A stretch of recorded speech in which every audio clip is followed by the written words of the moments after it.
trace my steps back to then. Oh, I want that feeling.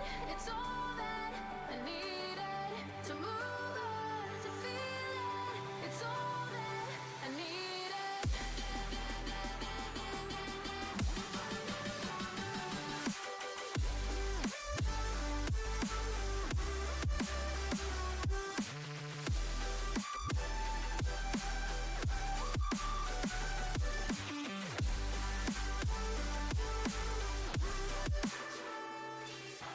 Searching for the moments I'm a little less empty inside. Fewer late nights 'cause nobody seems to make the time. And I don't know how to do this right. No, I don't know how the years gone by. Searching for the moments I'm a little less 25. Every now and again, I trace my steps back to then. Oh, I want that feeling. It's all that I needed to move on, to feel it. It's all that I needed.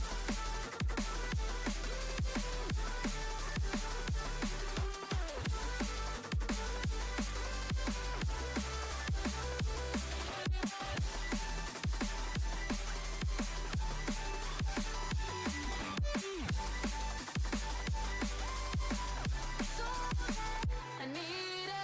I want that feeling. It's all that I needed to move on, to feel it. It's all that I needed.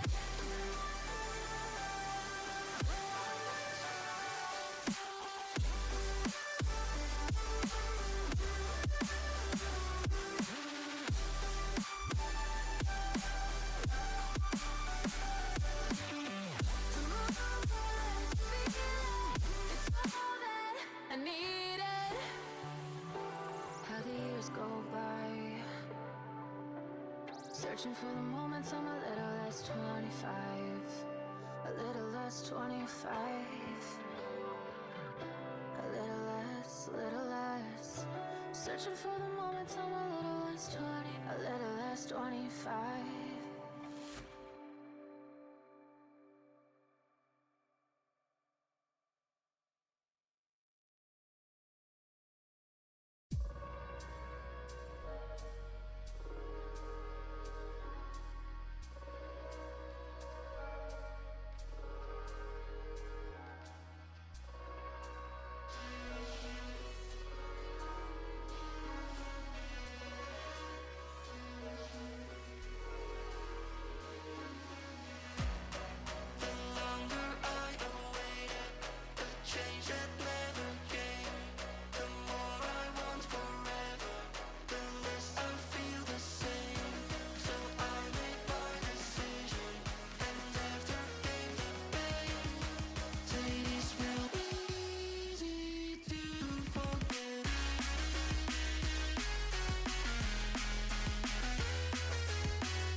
angle, so they will fall.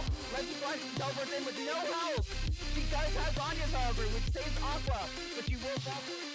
Levy are committing to the Baron. Teleport is gone for Levy. The Prime comes in, and nice Aries out of thin air. Aqua eats into Chris. That is insane. Still gets away with it because Havoc does not do enough damage. Eve again, and flashes into first to get a kill. Outrage only stuns Jordan with Pivot. Jordan is too dingy for that now. Aqua eats it again for the third time. Not doing enough. Outrage flashes in to try to get Aqua, but Aqua lives because of the exhaust.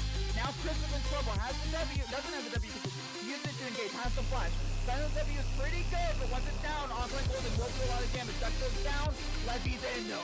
Levy is absolutely in. Gets a kill on him. Levy has to run away, but the Golden does not have that ability. No way to get out. Rousey, Aqua's also low. They will both go down, and surely Levy will follow, but what will she take with her? Right now, it's just Watson and getting away. Levy is doing some Kasate nonsense. Then it's no way out for her. Our bot lane's here, but it might be too late. Golden gets ulted. She gets her damage out at least, but now Tarek ult means these two can 2v5 for a while. They give off Dragon for now. They got it. Bot lane coming in. Duck might fall, does not.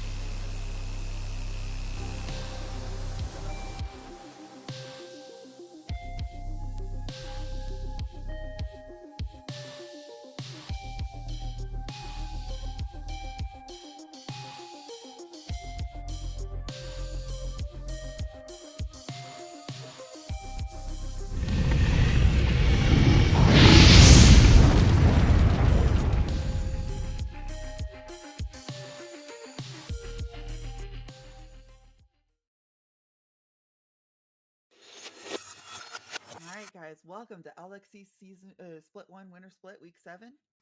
Even though our other two leagues were doing playoffs, for Crusader we are just doing the final week of the regular season. But the cool part is that this match is still really impactful. We're watching Divine Temple versus RAWR, and it's a win and in because whichever team wins is in playoffs and whichever team loses isn't. Oh, I'm going to be casting tonight with fish because Vishara. Yep. yep, because apparently I'm bored and have nothing else to do. Yeah, I always thought whenever we were casting, like, man, Fish doesn't really do anything. I know. I'm We just just need like her to I just just be twiddle my talking to. thumbs. Mm-hmm. Uh-huh. Don't worry, they'll be gambling today. However, it may be a little bit. We're definitely gonna have quite the time to talk about these two teams. Which there is one surprising. Let's see. We already saw him once on stream this week, but Doki may be making a return to Crusader League because Nox Lucifer is at least going to be late for VAR. So Doki could be jungling for the second time for LXC this week, just in a slightly different league than Just Arbiter. you know, just slightly. It's gonna be a little bit different than he's used to. Maybe it'll be the same. Doki always just like makes a sea of chaos out of every game. I doubt it'll be any different here. Um, Mm. Regardless, so if I'm seeing this correctly, RAR has side selection. Is that correct? Mm. Yes. No, it's not side selection. It's regular season. So RAR Gotcha. starts blue, I believe. Okay. Well, if Doki wants Maokai for his one game potentially, because again, Nox Lucifer should be joining sometime tonight. Ideally, it's just a question of if how many games will happen before then, because it's not 100% sure when he will be joining. Um, and the jungler that he's going to be facing against is Crackhead. I haven't seen too much of him on stream, but I'm kind of curious how he's going to take having such a trickster in the jungle as Doki. I might want to remind the viewers, I don't know if they were here Monday, but Doki literally showed up for game 1, I believe. No, game 3. Game 2. Sorry. Game 2. And he was playing Poppy versus Karthus. He Mm-hmm. took his own red, went into the enemy blue that was already gone, sat there for about 30 seconds, and then ganked bot lane and got a kill. And literally, Karthus had 3 quadrants of farm and still ended up losing that game. So sometimes Doki just does the craziest shit and it works, you know? Right. Yeah, it's just you never know with him. Yeah, you You're like, can't this should explain it. not It's work, just and then poof, it does, and you're like, well, again, I might be speaking too much about this because again, Docs will be joining eventually. It could be before game one, considering there is a bit of a delay for everything. So perhaps we won't even get to see it. I'm curious what adaptations these teams have made for this game. You know, usually in regular season, teams try different experimental stuff, but this is basically almost like week one of playoffs for these teams because it's a win and in for them, right? They can't mess around too much. Hmm. They've got to win. Yeah, they've got to win two to get in. And Otherwise, they're going again, bye bye, and we will see them next split. also, I think something that is not known to stream yet is Azir is disabled today because of a known bug. And Azir has been extremely popular in competitive. I don't know how it's been in Crusader. I think it's a really recent thing because of a new build found. Kind of excited to talk about that new build, but not today because Azir is gone, a free ban for both teams. Um, so mid laners unfortunately have to go back to their old pool, which I've been I've been seeing some smolder from Bring. I'm not sure that he will bring it up mid lane. It is a bit of a risky pick, especially whenever your jungler might not be the most experienced, or if your jungler is a little bit more aggressive than the usual jungler, you know. Hmm. Kind of curious if Smolder will see play. I believe that he's only been available. No, that's not true. He's been available since Valentine's. It We've just seen him feels. like we've seen him like 5 or 6 times, I believe, so far Mhm. this split. Yeah, Mostly and in we've seen him. Crusader. Mostly in Yeah, Crusader, I think. and we've seen him mostly as like top lane. I don't know if we've Yeah, seen him mid lane. we've seen him mid like once, but mostly he's top lane. Um, Last night we saw him somewhere. I want to say he was mid last night, actually, in Sentinel. Hmm. I'm just gonna read something from chat here since we have some extra time. Sure, sure, Doki sure. is the kind of player that makes you realize anyone can play comp.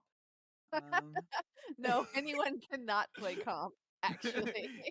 That is a misunderstanding of comp play. oh, okay. So we are Hmm. not getting Nox to sub in for sub or not to sub in to reprise his main role. But Doki is not going to be the one replacing him either. We're going to get Ryan. I'm going to try to do some last minute on stream scouting, I which I'm can sure the grab enemy team is that doing real as well because quick. this is a last minute substitution. Um, Yeah, it means I get an extra 5 minutes. Yeah. yeah. Yeah. I actually don't know if I have access to the new Hold on. hashtag system is really hard to because like usually you just look it up, but now I have to figure out what Let's see. possible hashtag he Ryan. has. I got him. I got him. I will copy and send it to you. Thank you, Because thank that's you. just easier. You're welcome. Find all my channels. Here we go. There you go. That's that guy. That guy. That's that Sorry, guy. that's All right. Ryan. So this is for jungle. It does look like they play jungle. Okay, it's not someone like, all right, we got to get Doki out of We're here. just Let's get some tossing high somebody elo here. person that knows something. Right, don't let um, Doki in. Poor Doki. We love Doki. no, they are like Doki needs to be on the sideline to watch and to figure out what to do between games. He cannot be jungling. He needs to carry us in the outside of the game. That's his best role. Mm, Um, jungle picks look very interesting. Definitely not something that you normally see in jungle, right? Like there is the Jarvan and maybe the Hecarim, but then you also see stuff like Talia, which has not been popular lately. Kindred. Again, this is just solo queue. I mean, I guess some of these mhm, customs must be competitive play, right? Yeah, this looks like actual. Yeah, looks like 2 weeks ago whenever he played jungle against that team. So I guess Ryan has jungled for them before. I'm looking at the all over for drafts and stuff. So this won't be the first time that Ryan is jungling for this team, I believe. Yeah, Egoist and Framer on the team. So it's not like a completely new slot in for RAR. mhm, It does look like. Wait, okay. I like the variety of the junglers that I'm seeing here. mhm. I'm not seeing Maokai, funnily enough, which maybe you're just not getting it because like that champion is usually banned or taken already. Also, why is Nox Lucifer in the lobby? Are they playing a different role? Are they Who good? did they Okay. replace then if Nox is in as well? Let's see here. Who's Yeah, sorry, I'm trying to figure out a lot of information at once. It looks like Nox is here, potentially playing top lane. Let's see, would they be in LCS order? Yeah. So they got Nox in, removed Islamic Samurai, and Doki, and put Ryan in the jungle, and now Nox is playing top lane. huh. So I don't know. I feel like they're gonna have to just watch and see what's going on, you know? Yeah. Um, the hidden tech is actually gonna be an e-sub with no notification. Jonakis is gonna join us today too. We're fun.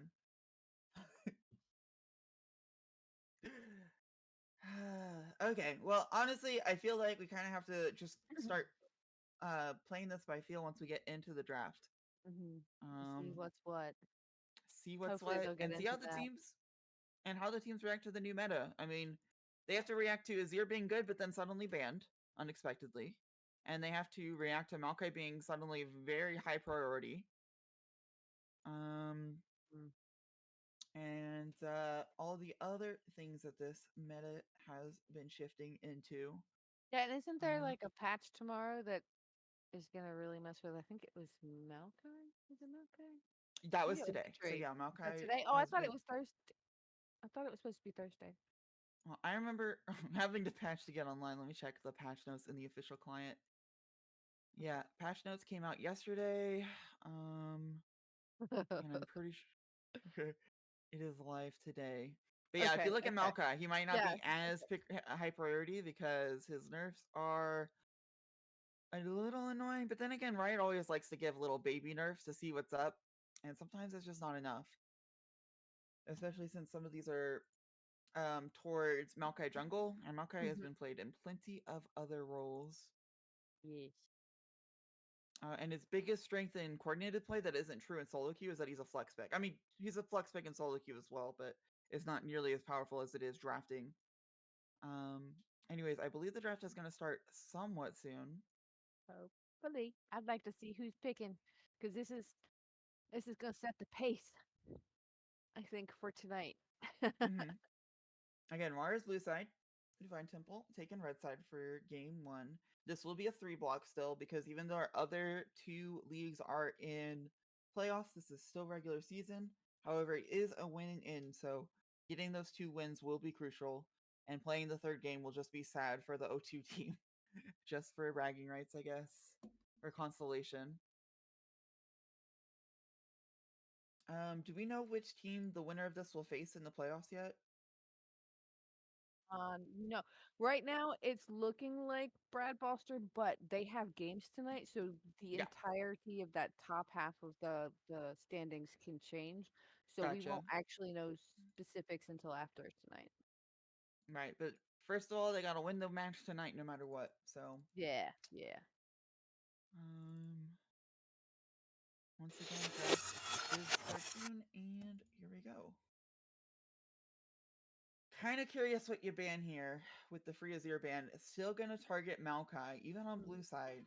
So it's possible that RAR is a little uncertain if they want to pick up Maokai with the nerfs, but they definitely don't want to face it if it's still too strong, and I respect that. Usually you see red side ban Maokai because blue side gets to pick it, but I think RAR has correctly identified that the pick order might be slightly different now. Also, it's really Yes, hard to ban Annie. against RAR this situation because you're talking about like I mean, I know RAR always likes to mess with their roster, so it's nothing new, but you still have to consider all the shifts and stuff. Um, yeah. Um, I mean, at least Doki isn't playing today, right? So, no. you don't have to deal with that oddball. You just have to deal with his oddball drafts. You know, Smolder band as well makes a lot of sense. I think Smolder might rise in priority to be the new Maokai in a way. This is a lot of bans onto jungler for a RAR and a support ban. Nope, just the Yon ban makes sense. And it's a smolder. There's the Yone. Yep, yep. Hmm. Yeah, Nobody I likes Yone wonder. anymore. Wushi is known as like a carry top laner, right? Usually. Hmm. Mm, Yeah. yeah, he likes to play Pompey a lot. It makes sense to target him a little bit, even if you're not sure you're going to draft something that's a little weak into Poppy. Just targeting Wishy on his comfort champion makes a lot of sense. Karma is really good right now. I think that's a solid ban against any team. Smolder as well. Annie probably a little bit more targeted, but I think that honestly Divine Temple have brought really generous ban list to the match, which makes sense whenever. Well, again, you're talking about a roster that is like constantly shifting, and also a new patch on the day. Karma, really?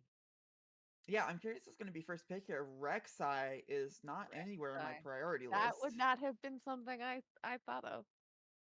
Yep. I don't think Ryan has played it in solo queue or in customs, as far as I'm aware. I can check real quick. I can't recall seeing Rek'Sai on anybody's OPs. And I've looked at them a lot. Then you looked at them a lot. Seraphine is just touched up this patch. I looked at the patch notes and I was like, I have no idea how to evaluate this, so it looks like we're gonna evaluate Jonas it has to say they immediately. got buffed, that he got buffed, which is why he's picked. Mm-hmm. Mm-hmm. I missed that. I kind of breezed over the patch notes. I don't feel bad, I haven't read them. So, I was like, what did they do to Smolder? I love Smolder. What did you do? And then I saw yeah. some nerfs as well. I missed Rek'Sai though, because I was like, Rek'Sai, no one plays Rek'Sai. Why do I care? But now suddenly I care. So I'm reading the patch notes concurrently, which is exactly how you're supposed to do this. Ivern is also okay. So you're talking about two shieldy kind of supportive champions already.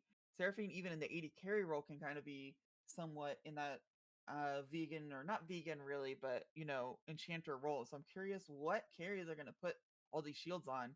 RAWR picking Samira here is very aggressive into the CC that's showing. With Blitzcrank, it makes a lot of sense though. Ballin's going to be very aggressive. I'm curious if Seraphine was planning to go support or if Hmm. it wasn't, if it does now, just because Yeah, of the bot lane definitely. showing. Yeah, yeah. So that puts Rek'Sai what, mid jungle? Pretty sure they're going to put Rek'Sai jungle, but she was played top lane Okay, for a okay. short period of time. We'll have to see for sure. Jinx makes a lot of sense with all these shields. I think that Seraphine will do a lot better in her newfound role of actually just supporting again.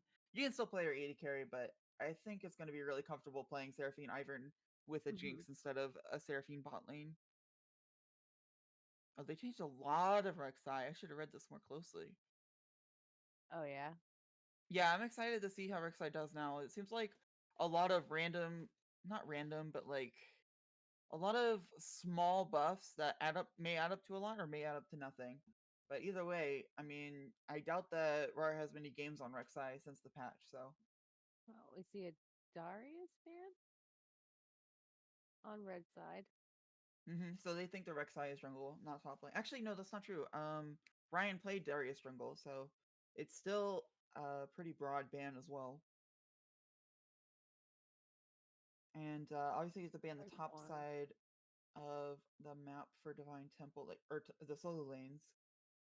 Warren is pretty good blind pick, so I respect because if you give them Divine Temple an easy blind pick top lane, then they get to also counter pick mid, and it might be a little annoying.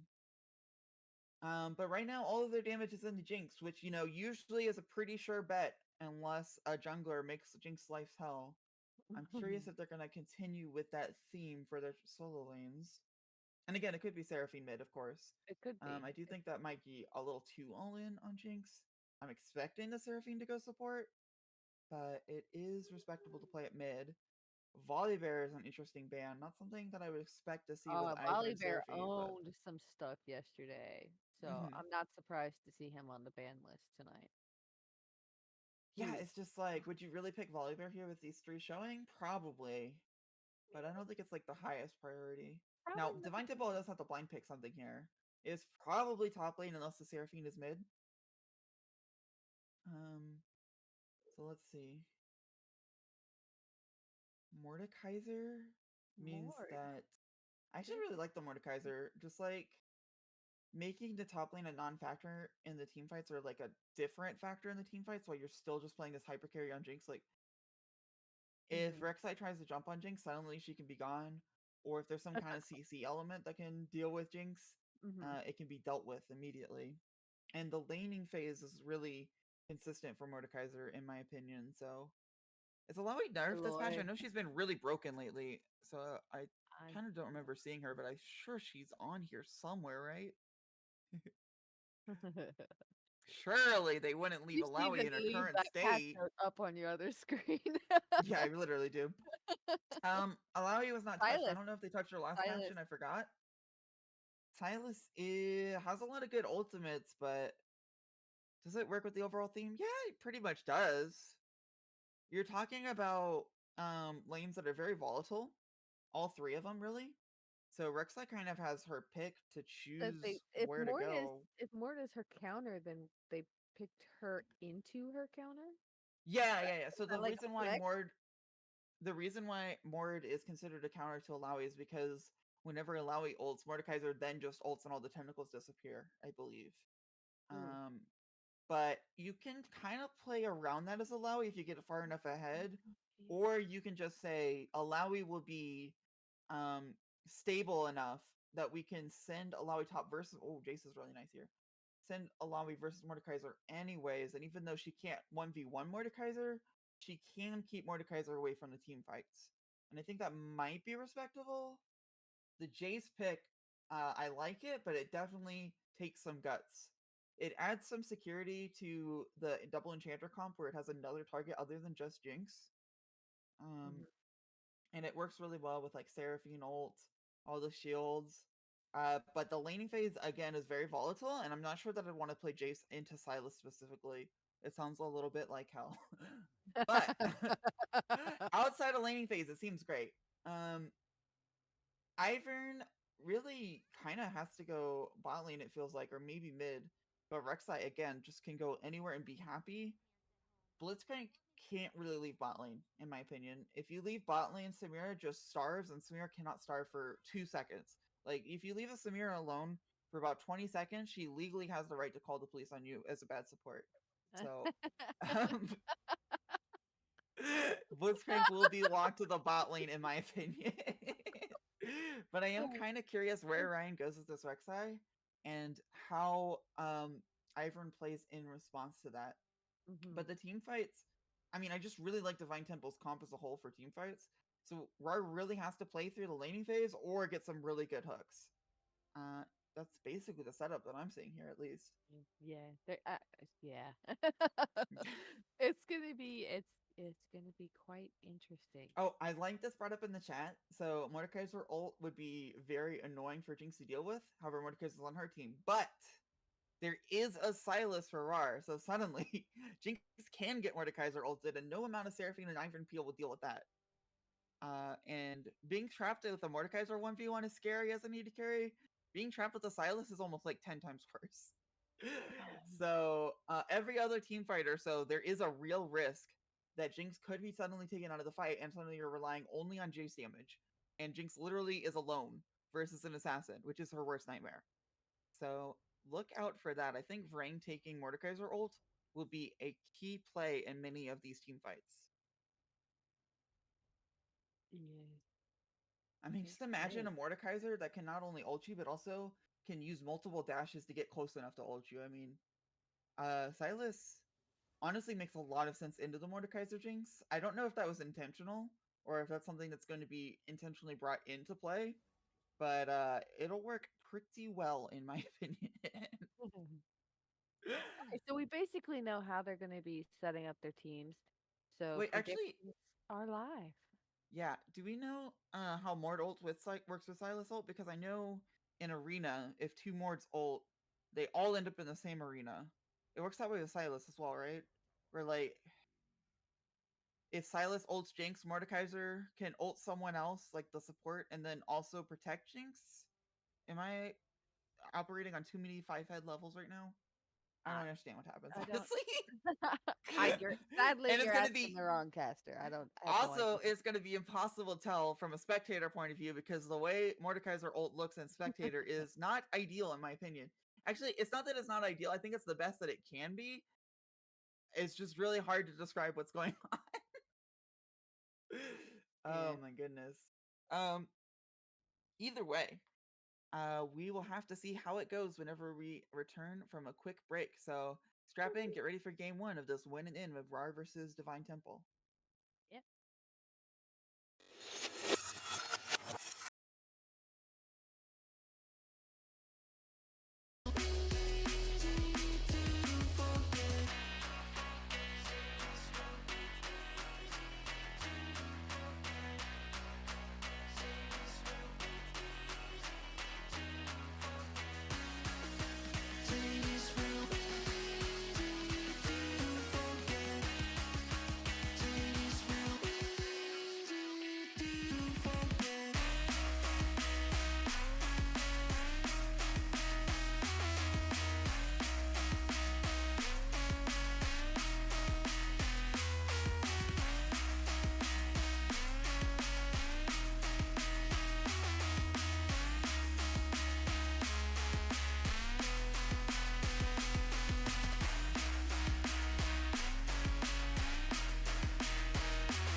In a hour, do some archbishop.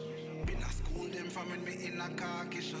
Liverpool couldn't test the way me raw sit up quick draw. Him drop and can't get up, him not fast enough for my problem that you never solve. Send for the Dan brace for your firestorm, cause I turn into a monster. Ready for the war, with a wig of black. None of them boy, they no bad.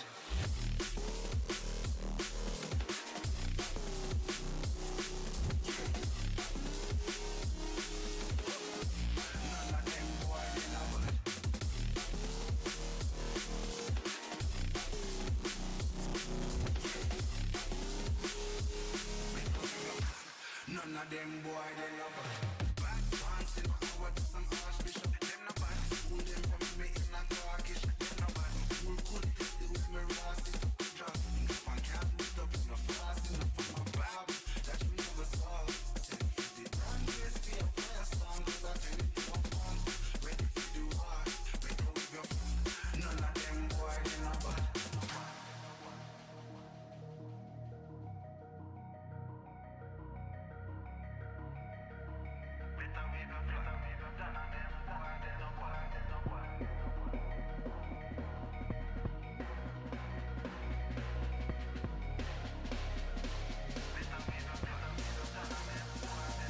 Road touching it when me walk. Left a mark, young gog on a regular. We say them hardly ready. Them a new type of artillery. We a bus and a Tom and Jerry. Out the blue I hit you with an airstrike. Them not bad like my air nice. It's a rare sight, yeah. Steady aim with precision. Make the vision with a clear sight. Better go get your affairs right. Them boy, they no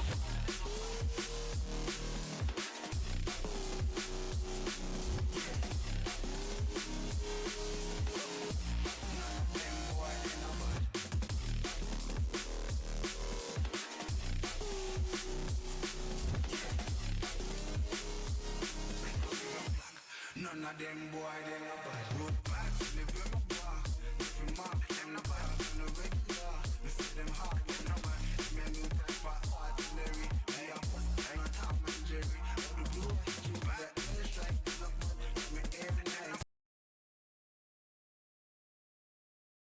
Hello everyone, welcome back to Full Circle. It's a really different. All right, setup. welcome to RAWR versus DT Game 1. Again, a reminder, this is a win and in, as the 5 point for DT comes out, but a 5 stack for RAWR.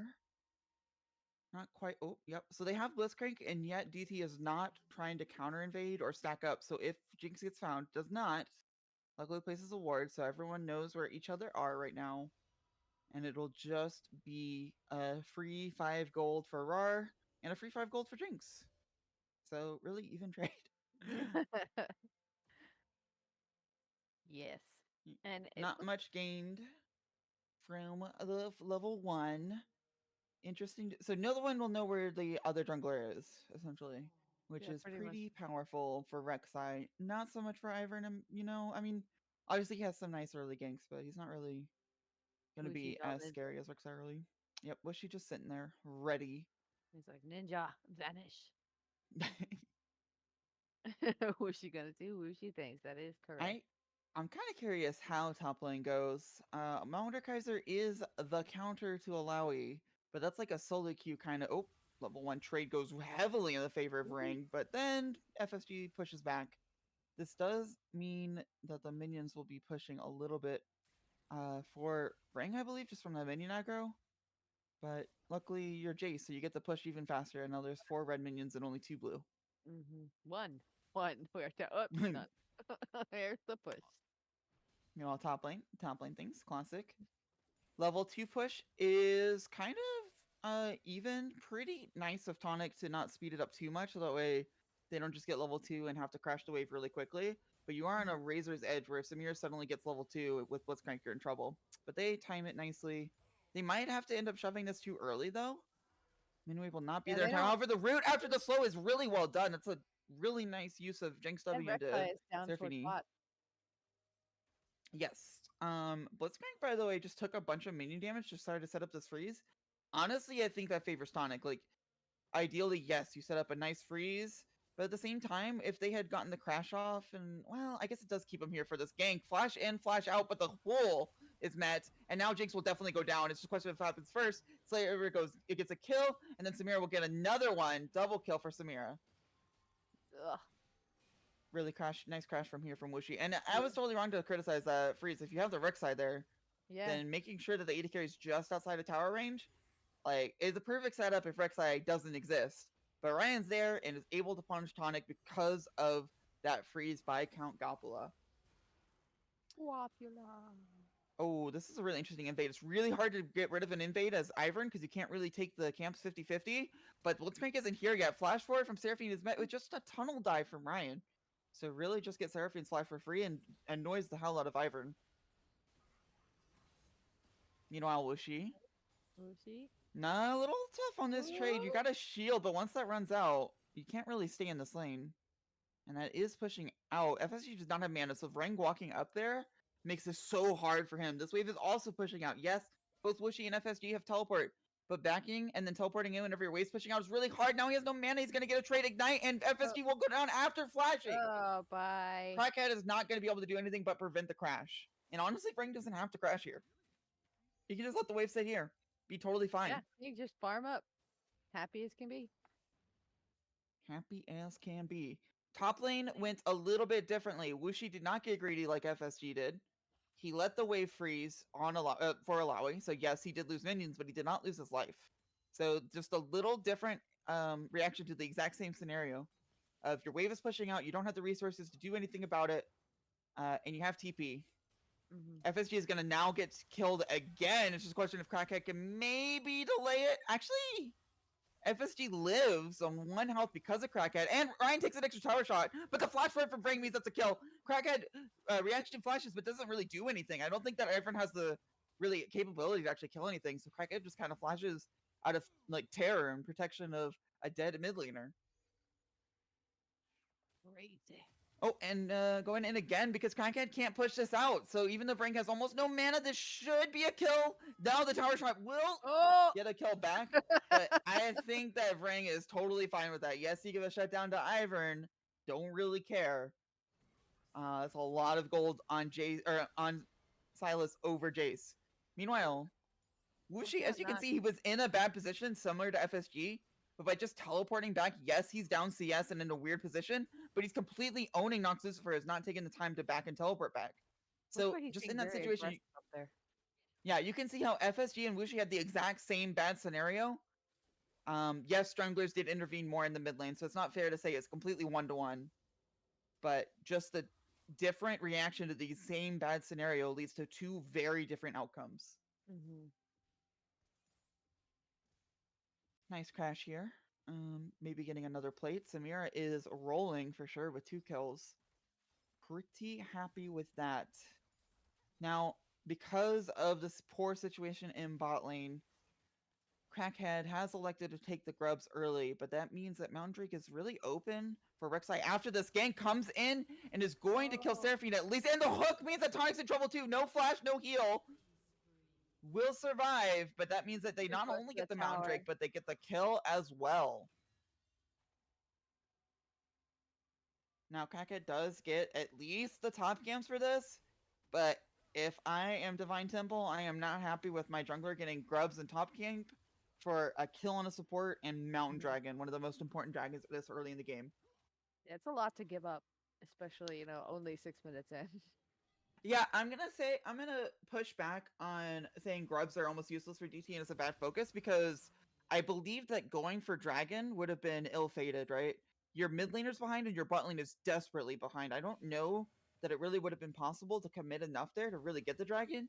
And I think committing on the grubs is really just like making the best of a bad situation. Okay, so However, they were trying to get what they could with what they had. yeah. Whenever you're the team that's behind, you kind of have to settle for the worst objective. So they Mhm. knew that almost certainly Ryan was going to focus Dragon, but despite that, they didn't play their bot lane like that was the case, right?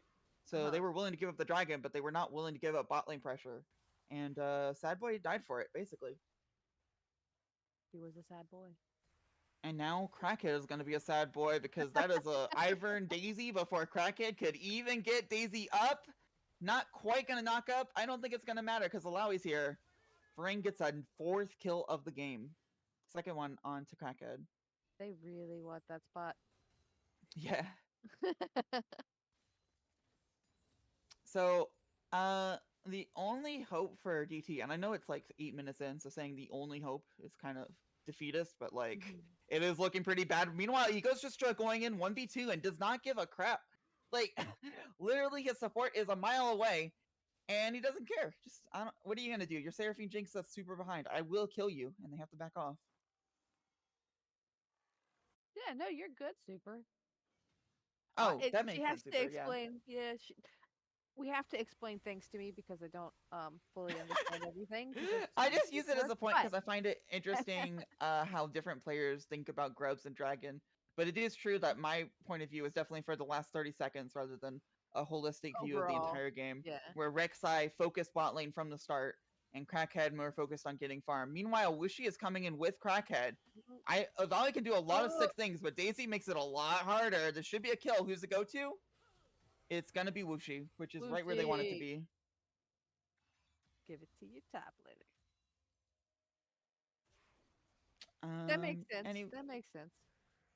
No, yeah, it was definitely just like I want to talk about the last 30 seconds, but there are definitely moments where you have to think about the entire game plan, and I believe that if DT want to look back at this game and see where maybe things went wrong, it's definitely that prio that RAR put on bot lane that they did not match. Meanwhile, more prio on bot lane. It's going to be a dive attempt. No Seraphine ult, so it's just Jinx ult. Not really going to be useful here. Does flash out and get a kill. It might get a second one, but Samira will get a kill, so it's 2 for 2. But Ego Slayer, Egoist Slays slays. gets the benefit of it for sure. Flash for Crackhead. I don't think that the damage is here, however. So it's really a flash without words because Oh, FSG he's in might get trouble. here in time. I don't know. It feels like Egoist could pull this out randomly with ultimate. Not quite, and that's a shutdown for FSG. I was worried for Crackhead here whenever he flashed in, but he properly delayed it after the flash to make sure that FSG gets there in time. Saved his tower and everything. Poor Seraphine's still level 4, by the way. And it's not even like Aw. Sad Boy's been roaming or going and getting void grubs or anything. Like he's just He's literally just having level a 4. rough lane. Yeah. Okay, Nox and Wishy doing top lane things. Good wave control for Nox. Gonna get the grubs so that way. Definitely, whenever you do give up grubs for first dragon, you want to make sure you get second grubs. I don't even think it would bother them that much to give DT 6 grubs with how far behind DT is, but you're not trading it for dragon, so it's pretty free to just come up here and get the other 3. Egoist could literally 1v2, even though Blitzcrank is up with the grubs. They have to worry I that got Sad Boy this. does not have ultimate and can go in at any time, especially since they saw Ivern near the jungle. Silas is here, however, flashes in on SSG. Crackhead is here too, but misses the root, so now he is all alone. Now Crackhead is alone too. I believe FSG might get out if he dodges the Silas-y. Crackhead should be okay too, but this will be the dragon setup for RAWR. Now Jinx is caught too, trying to support his mid laner whenever he didn't really have an escape route himself, so Tonic will go down just for trying to protect too much. Oh, Seraphine's still level 5. Oh, you Aw. can't ultimate on a level 5 Seraphine. That's That's- rude. that feels bad. Yeah, so it's gonna be entirely a dragon spawn that's entirely under the control of RAR, and really a game that's entirely under the control of RAR. And I don't see many routes for DT to really get back into this game. They've I mean, got RAR's to gonna have somehow to- get Wuxi able to 1v1, 1v2 maybe, so that way they can pull 2 up top lane, get And Jinx something, Yeah, and ideally get a Seraphine ult eventually. and hopefully get RAR to make a mistake. Oh, why are they face checking this dragon? This is really scary. I think Crackhead is staying well enough away and respectful. But if they don't, oh, Nox. Meanwhile, I'm gonna look at the fight in front of me. No more tentacles, and that's the why you see the counter come through. Tonic getting a I random see it. kill as well. Egoist, however, could come in at any time. Here comes the ultimate. All the flash in means it's a double kill, probably a triple kill, and definitely a quadra kill. A triple kill and then a Rek'Sai kill. Okay. So we just saw a lot there. Once again, I have to criticize Crackhead and FSG for even face checking there. They made the best of a really interesting, scary play, but it did end up with a quadra kill for Samira. Sorry, triple kill for Samira and a kill for Ryan. Top lane, you saw exactly why Mordekaiser counters Alawi. Alawi was in the perfect position there against any other champion to kill. Oh, Wishy gets a little bit pulled here. I think it'll be fine because shield. Anyways, again, any other matchup, it would have been fine. She was like medium health, up on health, gonna heal a lot from the tentacles. But Mordekaiser ulted her and took away all of the tentacles, and Alawi without tentacles is nothing, right? And now the dive attempt is going to be met with Crackhead, but Rang is also here. Now that Mordekaiser stayed, it's really scary because Silas can come kill this. Ryan is here as well. Oh, gets the Q! So this will be an ultimate in. The shield is enough to delay it for a while, and the root means Ryan will die. So they get a shutdown for just losing Wuxi. I think they'll take that, even though Wuxi is their one avenue back into the game. Meanwhile, Count Gumpla just gonna protect Nox, get 50 gold for free. Yay, money. And Samira's 1v2 again, by the way, and it could still end up with a double kill at any time. However, this time Seraphine has ultimate, so it could end a little differently. But look at that level gap. Tonic is level 7, and Egoist Slayer is level 9 with 8 kills. FSG acting like he can fight this. I'm not sure that he can. I know Vrang is half health, but this Silas has a full Storm Surge.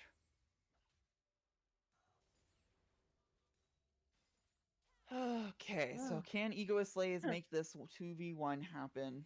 Oh, Rain going in for a 2v1 of his own. Gets onto FSG. Yes, you knock him away, but Mordekaiser ult means there's nowhere to go. Ryan's just kind of here to spectate. And Mordekaiser ult secures one. Oh, it's funny. It looks like he has Jace ult, but he doesn't. He has Mordekaiser ult stats. That will mean that he will be able to tank enough of the tower to get Crackhead as well.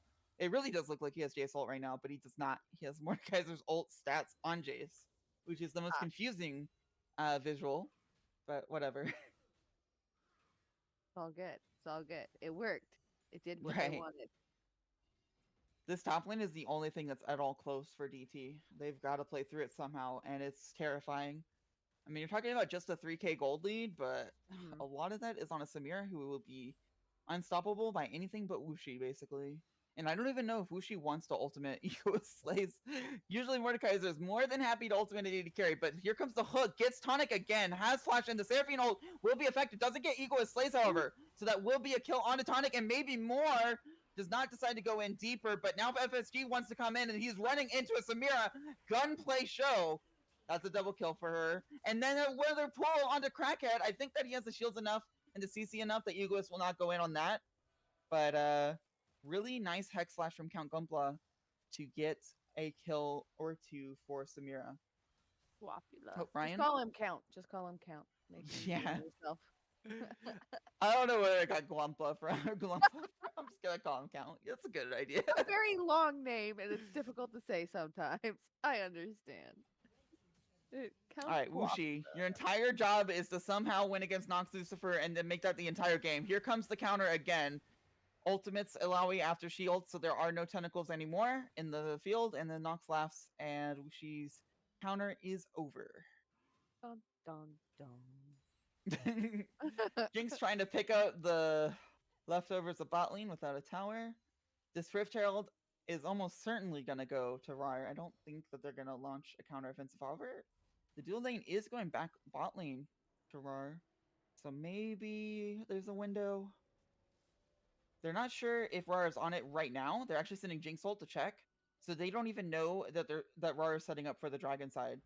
I don't think that this is going to make them pull the trigger, however, because it is really scary to try to commit anything against a RAWR that is this strong. So, Chemtech Soul, pretty powerful against Ivern and Seraphine, arguably. Oh yeah? Yeah, just because the CC reduction is nice for the okay. individual dragons. Right. Alawi also really likes the soul because she spends a lot of time below 50% health, and the healing is really nice too. But honestly, I think that RAWR is happy with any soul here, save for maybe Cloud. So Chemtech is Probably. more than acceptable. Seraphine ult for Silas is also really scary because he can position himself immediately with it. Seraphine can really only do the R flash trick. Silas has a lot of movement tools to make that ultimate a little bit stronger.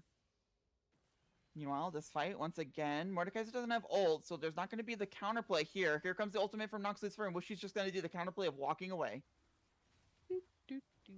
Gone. Yeah, but unfortunately, well, this means they do have to give the third Drake. They are going to take Herald for it, which will be not only 1 gold bounty, but maybe 2 if they can get a tower with it. Uh-huh. So we'll see if that works out for them. They're going to lose a lot for it, more than just the dragon. The entirety of RAWR, other than Samira and Alawi, is looking at that bot tower, which will be a lot of gold. FSG is looking a little aggressive, probably should be fine. Wondering where they're going to use the Herald and when. This is going to be a lot of gold, but it will be split among the jungle support and mid laner, so it's not as... Oh, Ryan, stop taking tower shots. So it's not going to be as scary. Like, Blitzcrank getting half of this inner tower gold is really nice for... Not really nice. I mean, DT's in a lot of trouble. But it's like small satisfaction that might save them. Oh, this pool could be everything, but a nice ward protects against it, and he just gets a minion. Alright, FSG does not have the tools that Wuxi does against Laoi. Looks like it's just going to be a recall. Egoist is ready to go in at any time. Not yet. So this fight is going to be really hard for FSG because he's so far behind and does not have the Mordekaiser ult. But he does have a boost of speed. So he's going to do the other trick that we talked about, just walking out. Just piecing. Yep. You don't have to fight. So Alawi backs off. Baron's going to spawn soon. I don't think there's a 20-minute Baron potential. There might be, but this is a hook on Seraphine. Oh, barely. Oh. I think that canceled from something. I'm not sure entirely what. AC Egoist did is entirely CC'd, however. Egoist has not been able to move, and this is going to be a huge shutdown. Not a deal on the Seraphine support, but the shutdown is really important. Meanwhile, Wuxi gets onto Blitzcrank. Tonic gets that kill. That is ideal where that goes. Nox is also in trouble, and RAWR is suddenly feeling very fragile, despite their huge lead. There is that that oopsie on RAWR side that I was talking about earlier. I think Rek'Sai knocked up Seraphine while she was getting pulled or something. No, when Seraphine got pulled, Daisy got thrown and knocked into Blitzcrank. That's nice. And that ruined the whole rhythm of everything, and that's where it went downhill. Yeah, and this is a 20-minute Baron. I was saying the potential for RAWR, but if all of RAWR is dead, maybe Right? actually DT can get it. It's going to be really slow, however, and Silas is on the way. Silas does have ultimate. Cannot grab the Seraphine ult, I believe, but any other ultimate is up for grabs. Actually, there's no circle around her. Could grab anyone. Decides to go with none of them yet. Get the Baron for Tonic, and Silas will die. Oh, we got Mordekaiser ult. I'm not sure if that means that he's used it yet or not, but he wasn't able to do anything effect with it, and that is a huge swing. The only danger now, because the gold value is even, and again, TT's team fight feels a lot better if you're talking about just from the champions alone.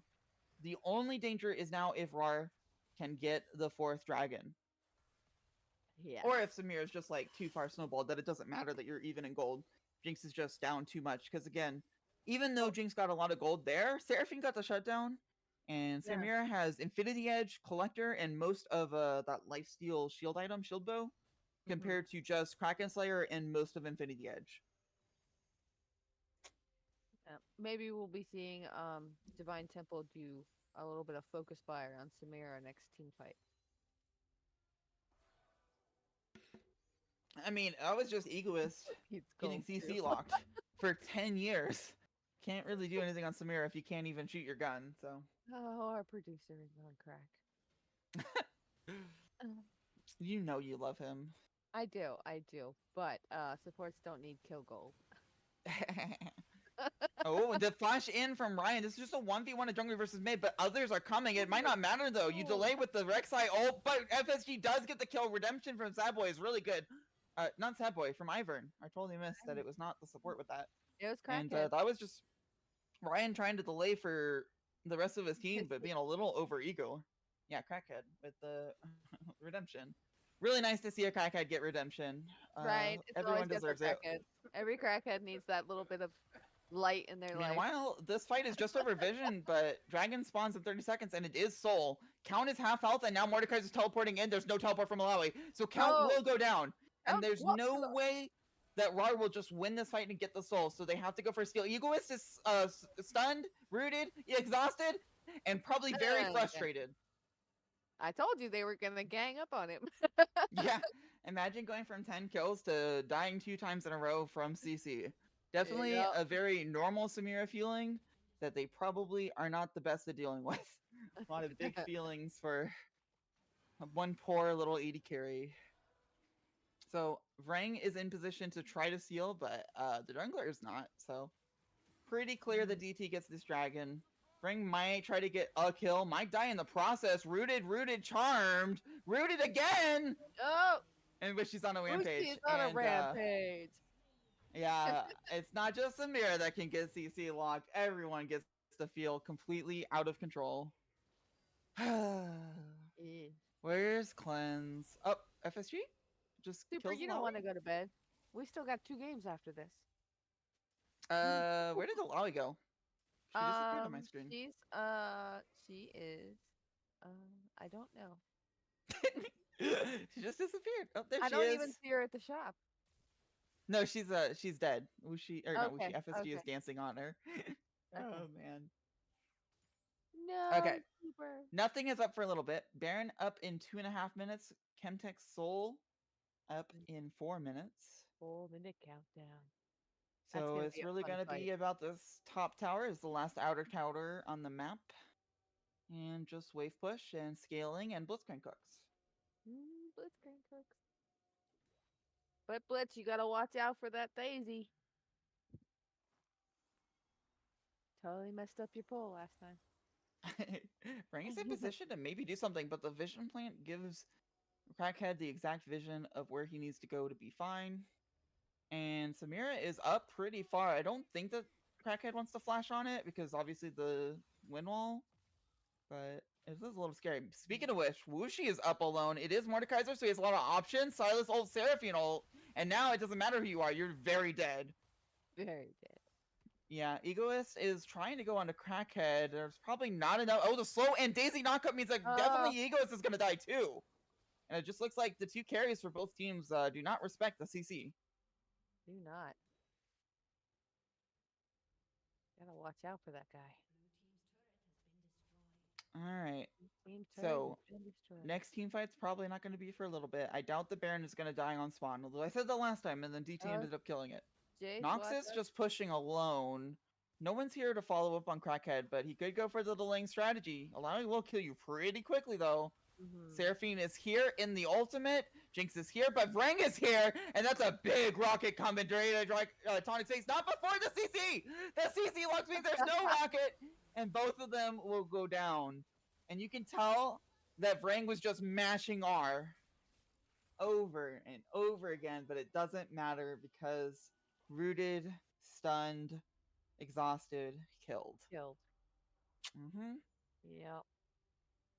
Story of Vrang and Egoist's life right now.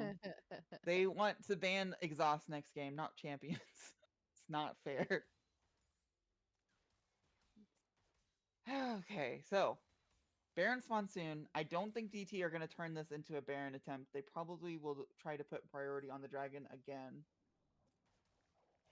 And really, the entire game is on count, because Egoist does not get to play the game anymore until something drastically goes wrong for DT. So it's just if Count can get a really nice hook. He's hunting right now. Samir shows, but the other of them are not showing yet. I don't think the minion saw them.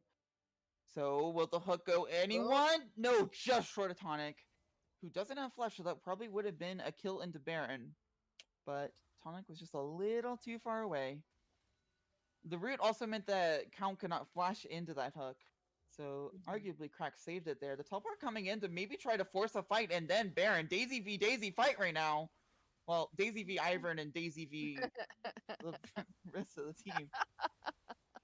Oh, knock up on Ryan means that Ryan has to flash. That's a very sad flash for Rek'Sai. She really wants to flash in. Seraphine ult is going to match with the pool, so they can't follow up yet. Ego's in the middle of everything. There's not enough CC yet. Cleanse is out. Now Ryan gets to go in without the flash. Doesn't matter. Gets a kill on the support, but Tonic gets a kill. And also Mordekaiser solos Samira, so Alawi can come in and try to stop it, but all that Lox is going to find is death. Down. And it was just really unfortunate that you hook Seraphine right whenever she stuns your entire team. So, you know, you've got the mage right where you want her. And she has But you right you're where she staying wants there you. and not killing her. So Baron number 2 will go down to DT. This is kind of awkward for the dragon spawning. I mean, they should have full control over it. We'll have to see, because Nox does have TP. And they're going to be coming out right as dragon spawns. I don't think they'll lose control of it because of the wave states.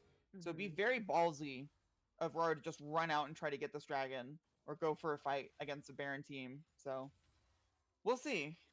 We'll see. Jace will be late, like later than the rest of his team. No TP. Mordekaiser as well. He's been So it's a question of if RAWR can take advantage of this very tight window where Jinx and Ivern are here, but the rest of the team aren't. Alawi went top lane, so they're not gonna... here comes a TP. They want to fight soon. They're starting the dragon, making Alawi a meat shield against the enemy team. Ivern is here over, so there will be a steal attempt. RAWR knows they lose this fight, but will they win the soul first? Meanwhile, get the pull on the sad boy. Use the pressure to get in, and the soul goes down. Yes, Nox's Ver will go down as well, but Egoist can now come in with soul. Will not get more than just a double kill. Yeah, RAWR will lose the fight, but they got the soul. It might be worth it, especially Vrang cannot get Tonic. Tonic should be able to push towers really fast, but if they do not end the game here, they have to fight against Chemtech Soul for the rest of the game. Painful. I think it was a really good play from RAWR. I would have liked Nox walking in and being with the team rather than teleporting in. I think it was a little bit late of a call. You don't really care about top wave there. Obviously, the play is all about the soul, not about scaling with another wave. But I respect that they didn't know that FSG and Wuxi were not available for the fight until they actually got there. What will they lose for this? Probably just 2 inhibs. And 2 inhibs for soul isn't a trade you normally want to make, but in this kind of dire position, you'll take it. There's the second inhib. Perfect call. So, and they're gonna lose their jungle. You know. Can Jinx outscale a soul? Probably. I was saying earlier, Riot doesn't care what soul it is. Now they really wish it was an infernal or mountain. I'm totally taking back my words. Chemtech is not ideal whenever you're facing against a Fed Jinx. I think it's fine because Silas and Alawi have a lot of healing. They are usually lower on health. So Mhm. maybe it has a lot of value. I think Infernal would have obviously been better. Mountain would have been obviously better. But it's not the worst soul or anything. Sleep well, super pumped. So the push comes in top side. Egoist isn't here, so there's not going to be a real fight defense unless they Mhm. get a really nice hook. But again, these hooks have been unfortunate, let's say, for Count lately. So they're going to Uh, mount a defense of this inner tower, but I don't think it's going to be a serious one. They've got midwave pushing in. Egoist is on the other side trying to catch Jace out, so that fight will be interesting to watch. It's going to happen any moment now. Meanwhile, Nox gets rooted. I don't think they're going to follow up on it. They try. Allow wants to go down, and Nox will go down. Meanwhile, FSG was able to just walk away bot lane. So committing the Samira has led to nothing but Nox's death and a tower going down. looks like DT's gonna continue the push into the base. Yep. They want this over. Yeah, Jace isn't available yet, but he has TP, so it will be a 5v5 to end the game. They can also just delay for the waves to get in and pressure the towers. Daisy doing a great job buffering the waves. Now Varangur tries to go in and someone ults the Mordekaiser, I believe, and will probably die in his own ultimate, and he does so. Meanwhile, Ryan trying to get onto someone, but has to run away. Egoist going in, gonna get CC'd and killed. And that's definitely going to be game one for Divine Temple, assuming they finish off maybe one or two more kills. And that's game one. It is game one. Dun dun dun. Divine Temple takes the first. Yeah, and kind of a surprising turn of events. Like 20 minutes in, it was not at all looking that way. Um, and then I was like, I don't think RAWR can do a Baron here. It doesn't seem possible. And I was right. It was DT that was going to do a Baron there. Just one unfortunate hook interrupt. And one egoist slays getting entirely CC'd to death was all it took. All took. And then it's like pow. And I think Down. that honestly the archetypes kind of have to stay similar. I think you from what we saw from that game is that RAWR has to continue to be the aggressive team Mhm. because they cannot get the late game and allow just any late game comp to be against theirs. I don't think that RAWR should try to outscale here. They should try to play even more aggressively and just try to shut down the carries while they can. Because for a long time, you, there was no Jinx there, right? Jinx was Right. a non-factor. Seraphine was a non-factor. And if they just pushed that for a little bit longer, got the soul before Baron, or didn't make that one crucial play at Baron, the game would have been very much in RAR's favor. So RAR is going to choose red side. This will change the draft quite a bit. We'll have to see what gets banned this time. I wonder if Divine Temple leaves Smolder up, or if RAR tries to pick it, because if they're going to be the scaling side, you were totally fine if RAR takes Smolder, but at the same time, you're also blue side, so if Smolder's up, you get to pick it. So, Mhm. and There's Smolder is kind of like the Jinx, like, yes, we can lane, but if RAR does not punish you enough, you will get the late game and things will suddenly start dying. I wonder also if DT will pick a less all-in AD carry. Not because the all-in was bad bot lane. It was very good bot lane. But it just wasn't able to carry through into the later game where DT had so much CC. And that might not happen as much to a Draven or an Ezreal as it would to a Samira. Although it's the hard to say. I Draven mean, was first ban on red side last game. Actually. um, and it's hard to say because like no AD carry likes being exhausted, rooted, stunned, killed. But definitely some handle it better than others. Very true. Other than that, I think DT also has, or DT, even though they won, have a lot to learn from the draft as well.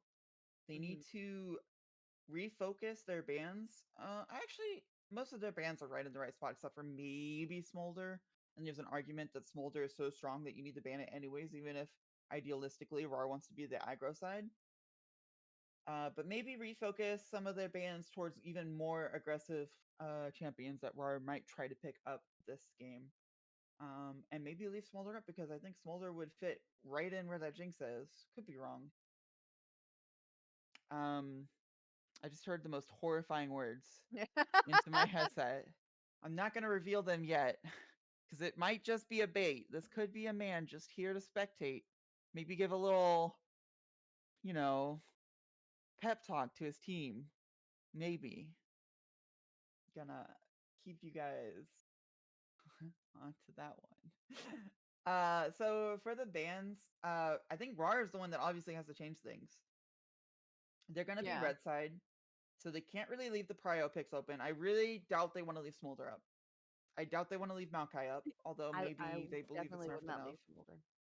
Yeah. I like the Ornn ban. Ornn could definitely be a problem. Although Wuxi on Mordekaiser was terrifying, so again, Wuxi was their only path back into that game, is what I thought, because of how well he did. And then it turned out the path back into the game was just making sure Egoist couldn't play.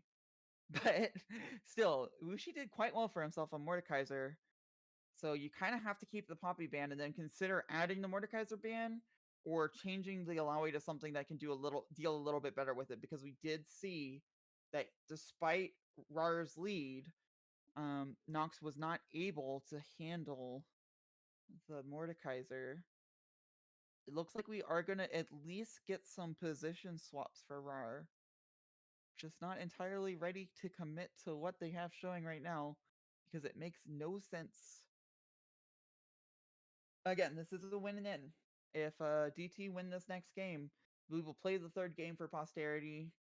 But for all intents and purposes, DT will be in the playoffs and RAR will be out. So this game is very, very important. So they definitely wouldn't mess with it by putting someone where they aren't really. I'm just gonna wait till. I don't know how to comment this. Is this really what am I looking at? All right. I think I should reveal to the stream what has happened. Doki has joined the Uh-huh. lobby. I Yes. don't think that he's here as a spectator capacity. No, it does not look it. Nox has left the lobby. Yes. Islamic So Samurai is back top. yeah, as planned. And instead of putting Nox in the jungle where they stated they wanted him to be, they have They moved put Doki to the Doki. jungle. And because Ryan is here and Nox isn't, they have moved Ryan to the AD carry. And because Ryan is AD carry, Egoist is now support, where he will escape the exhaust for a little bit. He will be the one that will be exhausting. Um, Wait, it looks like there's a little bit of discrepancy for the lineup. It looks like, okay, so I'm incorrect. Egoist Slaves will continue to be in the AD carry. Count will be in support, and Ryan is just on my screen because he's slow in getting out of here, I guess. I don't know. We'll see what Um, they're actually saying because I'm not really sure what's going on. you seem to have an extra member. Yeah, that would be unideal. Now does this mean that they have 5 minutes to scout again for DT? No. Technically, Doki and Nox are both on the lineup that was posted to Divine Temple. So they knew that there was going to be switching in and out between Doki and Nox. Gotcha. Ryan Mhm. was the ad in game one. They already had their 5 minutes for the Ryan ad. Gotcha. So Okay. they do Thank you not for get the additional clarification. time. Correct. Well, yeah, but I think Ryan's going. I, But I don't Count's know. staying, so We're it gonna wouldn't see. matter. We're gonna see.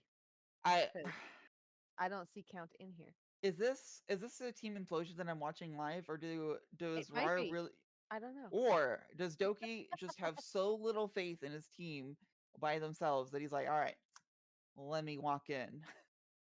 No, I think I don't think it's that he has little faith in his team. I think it's that he really, really wants his team to get in, and he's going to try and give them every advantage he thinks he can, to help them get there.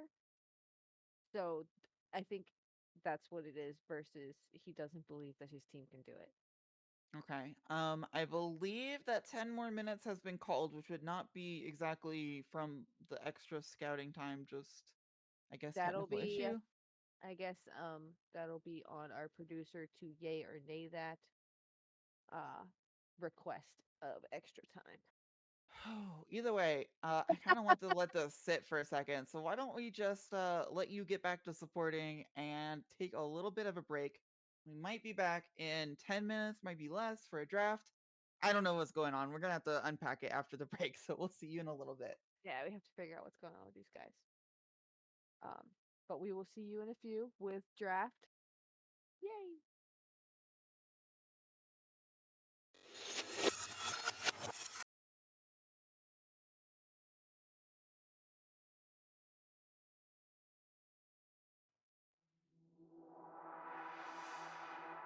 Tell me what's the point if I lose myself? Spend a couple days with nobody else. Holding in my breath just to see if I can find you in my dreams. Oh, I'm getting tired of losing faith in everything I see. The beauty in the stars above have lost their hold on me. 'Cause I'm a sinner, I'm not a saint, a heart of a winner. So why do I turn away? Somewhere in the deepest blue, I will find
welcome back to ready for draft for game 2 of DT versus RAR. DT has won game 1, and I've just been informed that this might just become a best of 3 because nobody really wants to play game 3 after they've already been eliminated, and that's totally respectable. So this could be the last game of the regular season streamed for Crusader. It is basically whoever gets 2 games first, RAR or DT. Yep. Did they make a new draft If link? R manages to pull this one off, then they've Nearly got to forgot. go to game 3. Yes.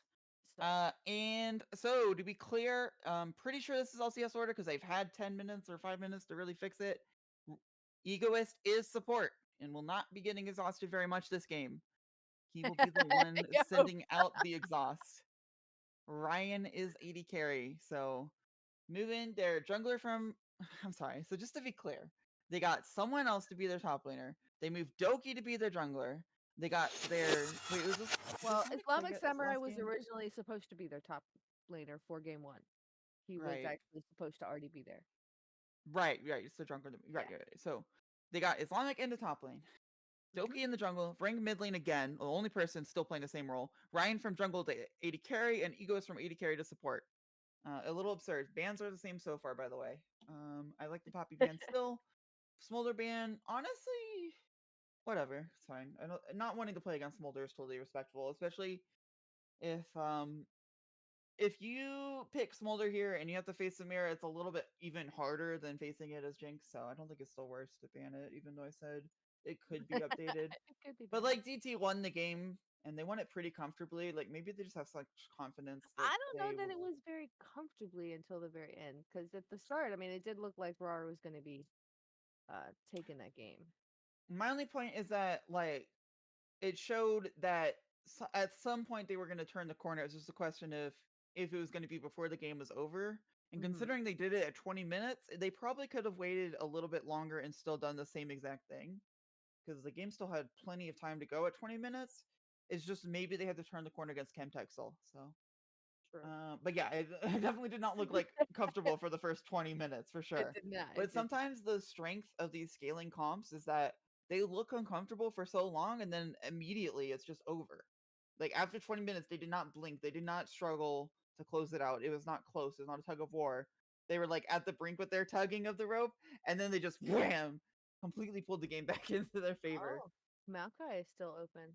They did Yeah, not do and the exact same right, ban. and Ivern was banned instead, which I do respect because that Ivern did look annoying as hell. But the exact same bans for DT, even as they were red side. Same pick as well. I'm just like, if it ain't broke, don't fix it. Mhm.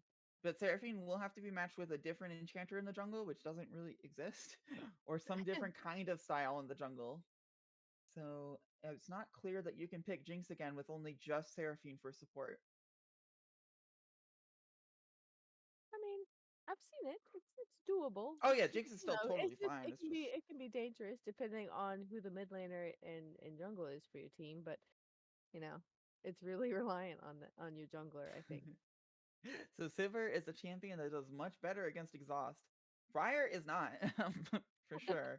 That would be a very exciting pick. I don't think I've seen Doki play Briar. I haven't seen Um, Briar played at all, so this will be exciting for me. yeah, not very common to see your solo lane except maybe sometimes in French Oh, solo queue don't do it, comps. Doki. I've never seen Doki play Evelyn.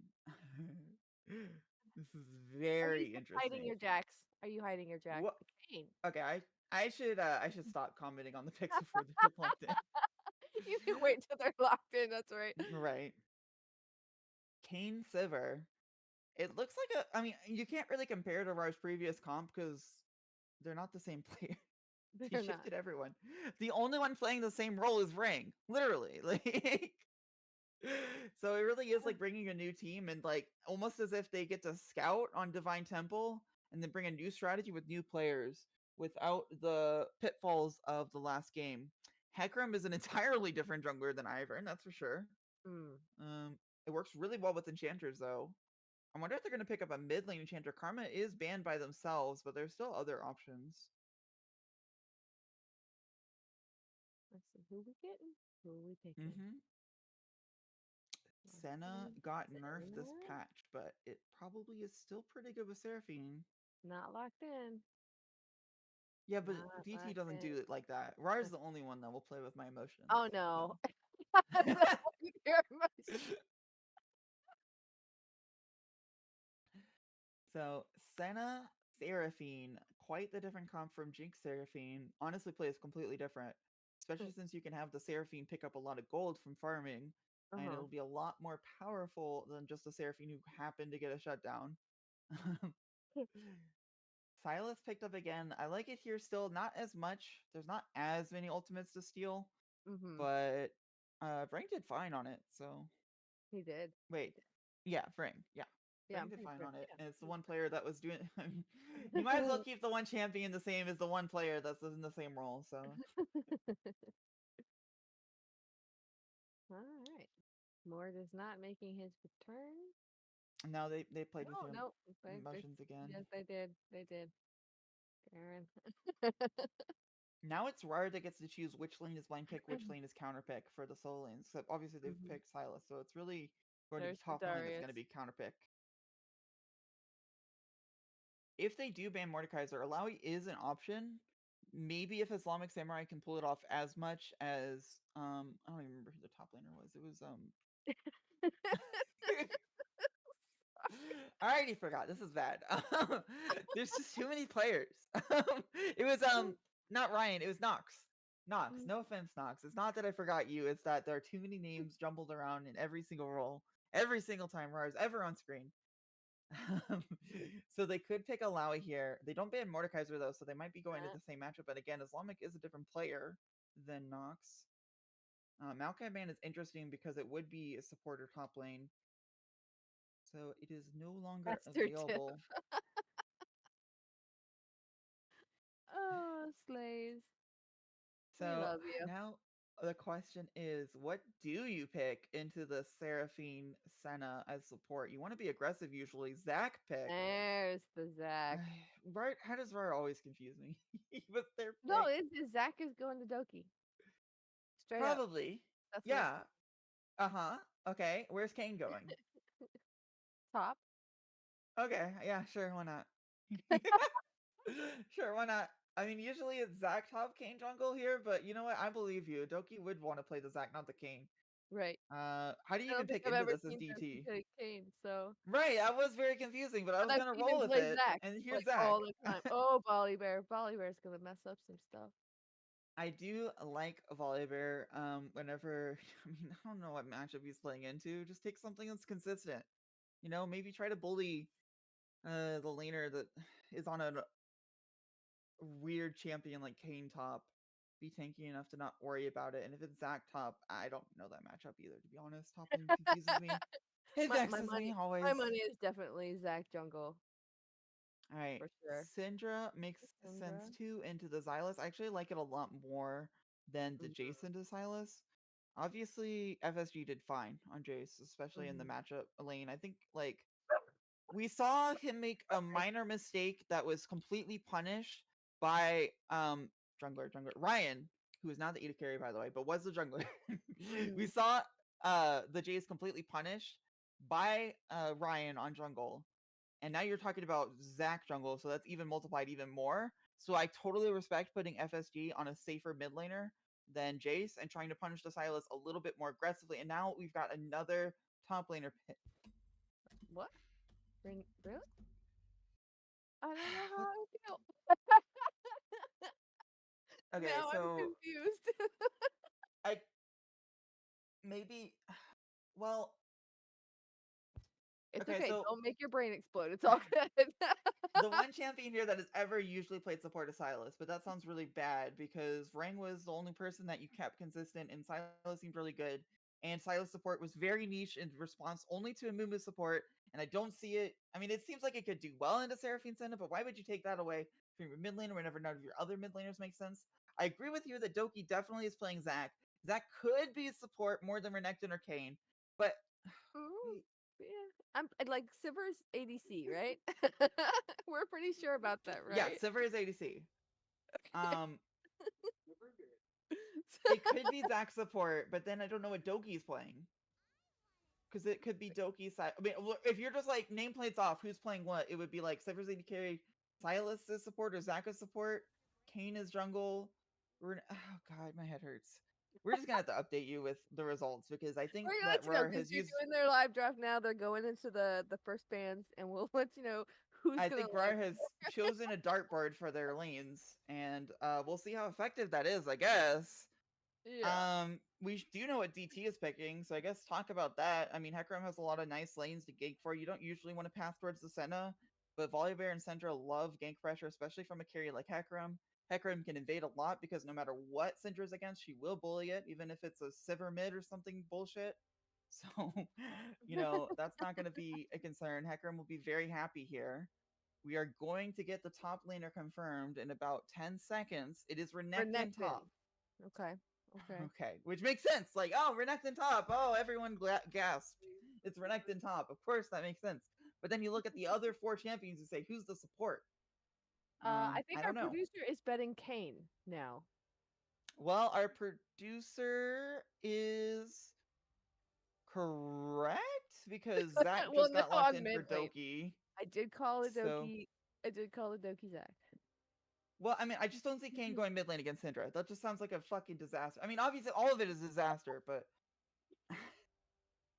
So, we'll see what Vrang picks here. Uh, It is Zach Jungle Renekton top. It will be.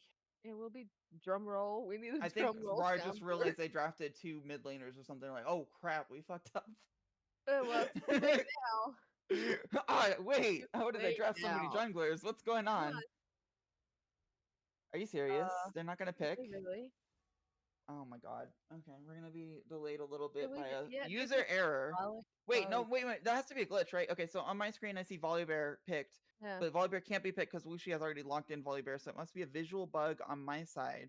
I don't know if they're gonna remake, but this is literally the only way possible that they could delay. Yep, there's the Okay. remake. Okay. Okay. I think Doki just like realized that he had a small mini stroke and was like, wait a second. I didn't draft a support. Oh, apparently their mid laner got real life and was unable to pick his champion.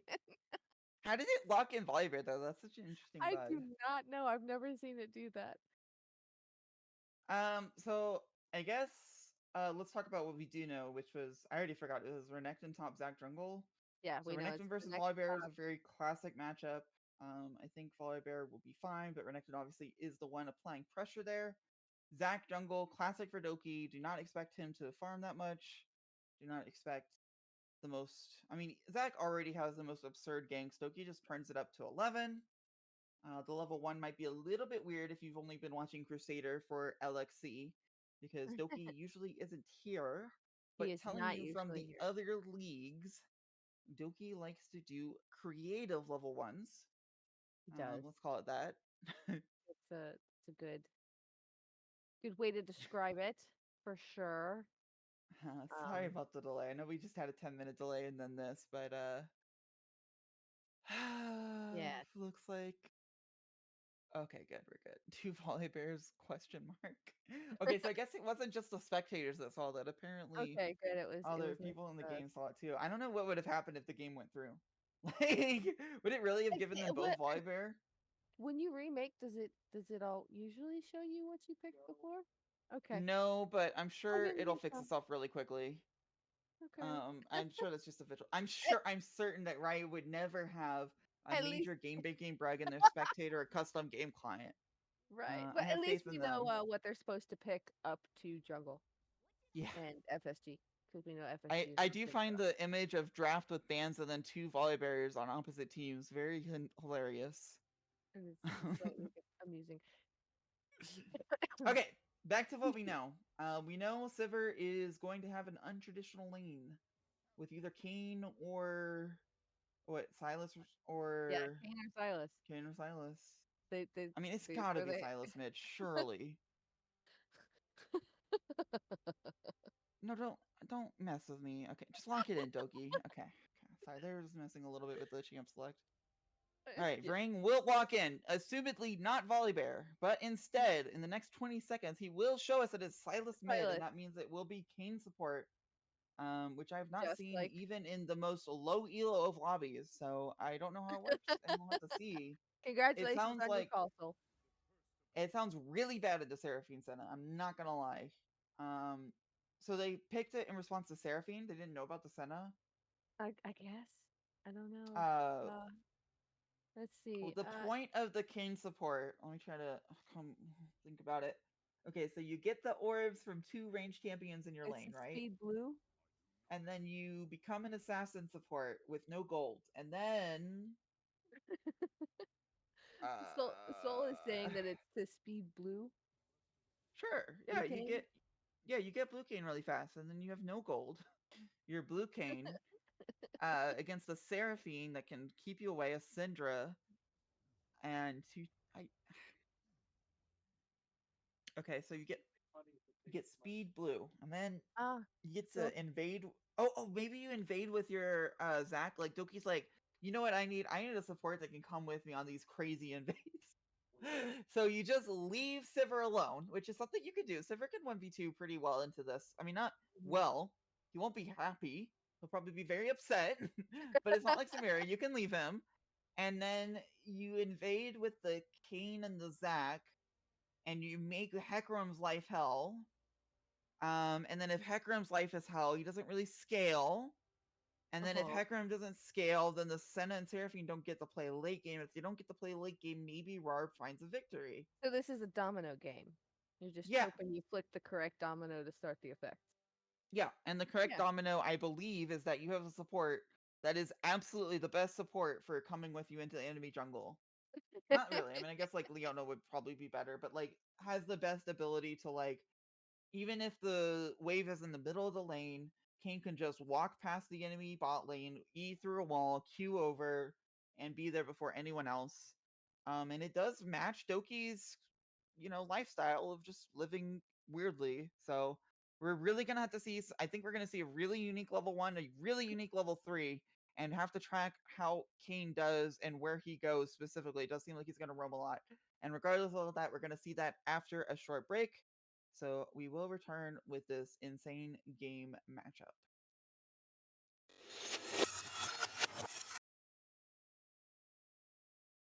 If you try to take it away from me, I hope you're up for a fight. 'Cause I've been kicked when I'm so down, too much until it's numb. And there's nobody can steal my fire. Nobody can steal my soul. Nobody can steal my throne. Nobody can steal my fire. Nobody can steal my soul. Nobody can steal my throne.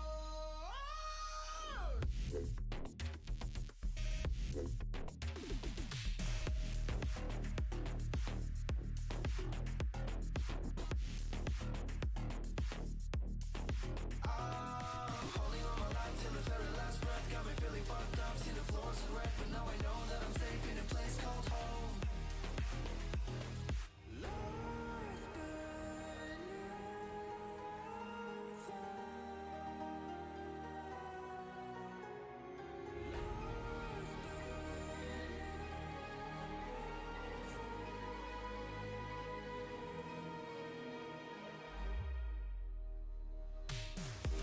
Nobody can steal my fire. Nobody can steal my soul. Nobody can steal my throne. Nobody can steal my fire. Nobody can steal my soul. Nobody can steal my throne.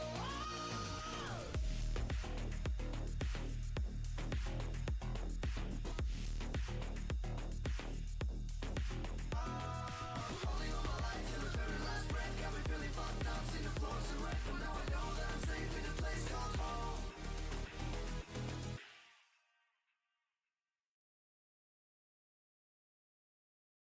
The bass goes boom as we enter, shaking the room from the back to the center, making you move to the track you surrender.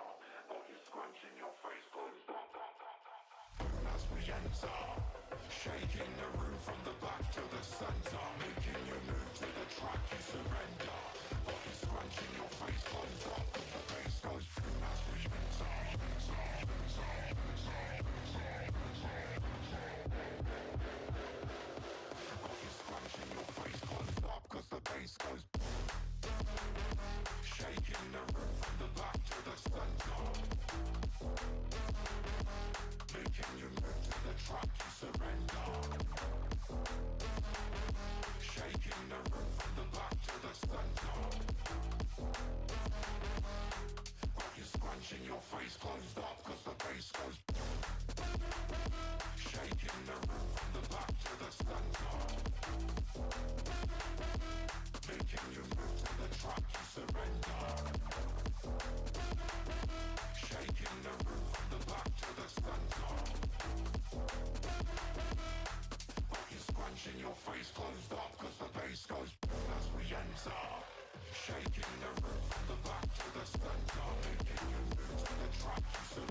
the track you surrender. All you scrunching your face closed up cause the bass goes.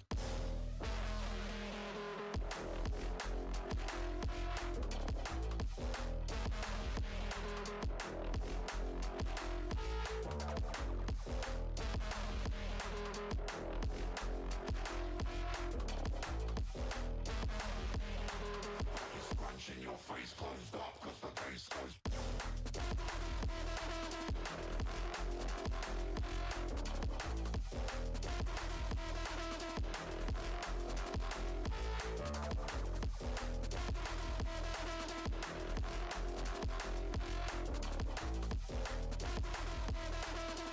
Scrunching your face closed up cause the bass goes. As we enter, shaking the room from the back to the center, making you move to the track you surrender. Like you're scrunching your face closed up cause the bass goes. As we enter, shaking the room from the back to the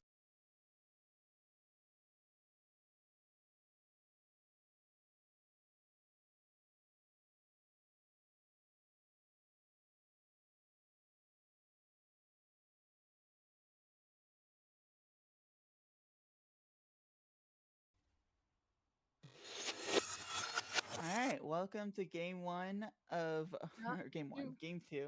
I'm sorry, I'm a little discombobulated. I mean, Welcome to game rightly two so. of DT versus RAR. And what you see on your screen is correct. There are two jungle items for RAR. There is no support item for RAR, and it's a pause. Yeah. So Yeah. what happened was we saw this beginning, and we're like, our viewers need a second to really ascertain what the heck is going on here. So please, players, please pause. Not really, but Not really. Not really. but I guess we do have time to really talk about what is going on our screens. I like the Sivir pick with this. Let's call it a strategy. Let's just entertain the idea that it's a strategy for a little bit. Mm-hmm. Um, Double you want jungle. teleport because you are going to be losing lane by definition. Seraphine Senna can't exactly punish you as hard as some. You'll be poked in a tower all the time, but if you're just willing to give up lanes, you're okay with it. I think I would have liked a mage or someone who can like a support almost. Not necessarily See, but any support, but if he's someone that taking can jungle items do. and he's taking smite, then he's not actually coming in to try and be a support. He's support, but he's looking like a second jungle instead. No, I mean for Ryan, because Oh, okay. Ryan is not getting gold this game. Oh, Ryan okay. might not be getting XP this game. So He's I just think a lot of looking supports could have pretty. done well here. Um, and so I am curious how it's gonna go with the Sivir. Meanwhile, we do have the support item for Seraphine, so Senna will be farming. Sometimes it goes a little bit differently, but this time they will be giving the farm to Tonic. Senna's very similar to Jinx in a lot of ways, except her early game's a lot better. Her late game's a little bit not as crazy, but her late game is insane. Um, Mm-hmm. and Crackhead is not gonna have fun this game. No, I think it's gonna be a little stressful for DT, I think. Also, the level one. I don't know how this goes. I mean, I'm really on the edge of my seat waiting for this pause to be over because. I did find the pause is Divine Temple Sad Boy is having an issue. I don't know what the issue Yeah, is. the issue That goes is by that he too doesn't fast. have a lane opponent. Um, he doesn't know what to do. Like, Seraphine, Rome. That's the best I can tell you. I mean, I don't know even if you match the roam. Like, I guess the plan is to shut down Sivir because roaming onto Silas. I mean, it is good, but then you have the risk of like people converging on your Senna. And if you roam and Senna's alone, and then suddenly three people show up and kill Mhm. Tonic, that is really bad for you. Indeed. um, so I don't know. I would not have. Okay, so I see that chat is going through on stream. I don't know if the players are joking or It's what. it's okay. They're not saying anything bad. I'm reading No, them. no, I know. I just mean, I don't know if Wuxi is being real. Like, I didn't know what was going on in Champ Select, so I got confused and did something. Let me just read this a little bit more. Didn't know the other trade would go through, so you had 2 top laners. I'd said I'd support to help out, but if I knew before trade, I probably would have stayed with Otters. I think they're joking. Okay, gotcha. Yeah. It doesn't matter if they're joking or not, really, but I was just curious if there was real Not strategic crack. value out of this. Um, Oh goodness. it's important to note that yes, this is a regular season, but RAR has put all of their eggs in this basket. If they lose this game, they are out of the season. Yes, Sonic and So Wushi are on the same team. it really is down to if Egoist can make the second jungle work. Again, this is a jungle item on the Kane with Smite. And, It is Scarlet Q casting yeah. with Vishkara. And we're casting Killing. something. I don't know if I would call it We're casting a Crus- pause, and it's a ton of fun. We're enjoying ourselves. I just like take the Need a moment to drink. breathe in this game because it's gonna go pretty quickly.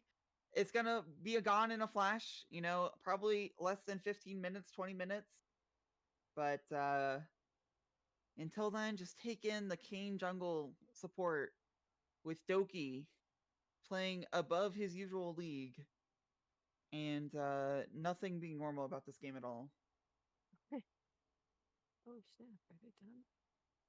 Look. Okay, game on pause. Let's get into it. Once again, 2 jungle Oh. items for RAR. No potion on Zac, so I'm not sure what aggressive level 1 they're going to go for, but it's not going to... Oh, 1 second. It's going to catch up on the pause.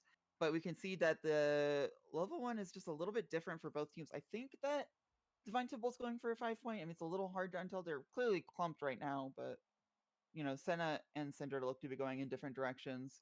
Meanwhile, I like how Ryan's just going bot side to be alone because he will be alone the entire time, this entire game. So they're just doing a 5-point, by the way, with their double jungle. DT also doing a 5-point, which you would really want to do whenever you see 2 smites. So I think it's good. But it's funny to not be aggressive level 1. I guess it makes sense. You do have double the chance for your 50-50, but you also just, I don't know, don't have the comp for invading level 1. Sad boy could get jumped on if he's not careful, but Doki just recalls. Is there a standoff between these two? Yeah, there. They're just checking out what's going on. I don't think either is shown yet, but I don't think so. Ryan Oh, shares. there you go. I'm here. And now Sad Boy shows. And they leave. Okay, so Kane is topside. They didn't want to know where Volibear started, really. I mean, Doki did put out 1 word, but their goal right now is to clear both quadrants of their own jungle. And then I assume that they invade wherever they think Hecarim is. They might see Hecarim off of Doki's word. I don't think so, unless he paths really weird. Vrang is going to get pushed in, however, so invading with a pushed in mid lane is kind of hard, but I mean, you have 2 junglers, right? So, like, that kind of removes all the math. Now with the 2 junglers, isn't that gonna like actually damage Doki's progression? Yeah, but Doki doesn't care about progression. I don't know if you've ever seen this man just not farm. I mean, And also, the idea is also that you take away the enemy jungler's progression as much as possible. So you kind of... they're both in their own jungle. Yeah, I think they want to invade with a few abilities first. So they're going to try to fight at level 2, level 3. Okay. Versus a Hecarim. But again, Centaur will be able to react to anything. Because there's no way Vrain gets push control if things go normally. Actually, it comes in for a really nice trade. Vrain might, against all odds, the push away comes without the actual damage coming in through from FSG. So this means Vrain will have full wave control, which is good news for the double jungle of RAR. Our viewers believe if you're gonna double jungle, do it against Senna. I mean, I guess. I do feel like Sivir could be a support or something here. Or like a champion that doesn't need gold. Because look at that. You don't get to play the game. Meanwhile, Crackhead gets found by Egoist. There's no other jungler here. So it's just 1v1. But Volibear comes to the aid. Flash over means that Crackhead will secure his blue. But Islamic also comes in with a flash. Egoist is really low. But the E saves him. Again, Silas can come pretty quickly. Crackhead, the E goes for the wrong way for the Islamic, but Wushi's on the wrong side of this. So they might get a kill onto him. Surely, yes, they will get first blood onto Egoist. And the double jungle works out so far. Yeah. Yep, everything's gonna feel like a team fight. Alright, so the entire top quadrant is lost. Crackhead got a blue buff, and then he's going to get nothing else, right? The spot crab is not really his to take. I guess technically you could go through bot lane and try it, but Mhm. you have to be worried about 2 junglers jumping on you. Wuxi also playing very aggressive despite there are 2 junglers that he knows about in his quadrant and being down a level. So here comes Zach to Oh. jump in. Again, no flash for Wuxi. This should be a kill. Will they give it over? The stun means that it still goes over to Islamic Samurai. And that's just Wuxi not respecting the fact that he has not just 1 enemy jungler, but 2 enemy junglers in his quadrant. One of them surely is going to give up the tempo to come kill your ass. Oh my goodness. Oh, get the stun onto Crackhead. Crackhead is not having a good game. It's not just the enemy junglers bullying him, it's the mid laner too. So just flash out for Brang, but Crackhead is not going to be able to farm very easily, especially knowing that a King could be lurking at any time. Here comes Zach for another gank. The follow-up gank you didn't expect. It's just going to be a little annoying though. Syndra's not really under any threat. Bot lane, Sivir finally gets the support. It is a Kayn support with a smite, but you take what you can get whenever you're 1v2. Yep. Gets rooted, spell shield helps. Now you're just fighting as a Kayn with no items, but 10 million minions. They have to exhaust. Egoist gets exhausted again, by the way. There's exhaust counter on him again. Jeez, we knew that was coming. Yeah, and they do rightfully freeze this bot lane, as is their right for being 2v1. And this is definitely one way to punish the 1v2. They might have messed it up a little bit, though, because the minion count is pretty big for a GT bot lane. So it will push out next wave. Also, Sivir's pathing towards grubs, so they're... I mean, yeah, if you get frozen on, you might as well not be bot lane. Fuck it. Let's go top and get grubs. Go do it. It's all good. So Wuxi is in kind of a bad spot, right? Like, down so much CS, down levels, and there's about to be 20 million RAWR players converging on these grubs. And it has to be said that at least for the first 5 minutes, the double jungle is doing everything it needs to. Mm-hmm. Sivir is RAWR here. They didn't expect the Sivir. Zach is here. I didn't expect the Zach. Just kind of took a tower shot and left. Oh, get stunned. There's a passive up, but he has to be careful. Crackhead wants any amount of gold that he can get. Goes in. Zach will delay the all in, and they will just delay in the mid lane while the other jungler of RAWR gets the grubs. Yeah, Which is you know. why you have 2 junglers, right? One to Yeah. mess with the mid laner and jungler. Ooh, Ring barely misses that. And you can't even trade dragon for grubs like you want to because you were busy contesting a mid gank. Yep. Because Yep. I mean, why not? I do like that they moved Sivir up. The Sivir is gonna have no gold, but they will have every single objective for the first like 15 minutes. Yes. Yes, they will. Wuxi now has to contend with having to push out against a level 6 Renekton, which is not really ever a position you want to be in. I think Islamic actually is just going to keep the pressure up because he has a Kayn here. They're not He using the knows. double jungle pressure on Dragon yet. Yeah, and he knows he's got the backing. Like, if it's not one jungler, it's the other one's gonna be up there. Right?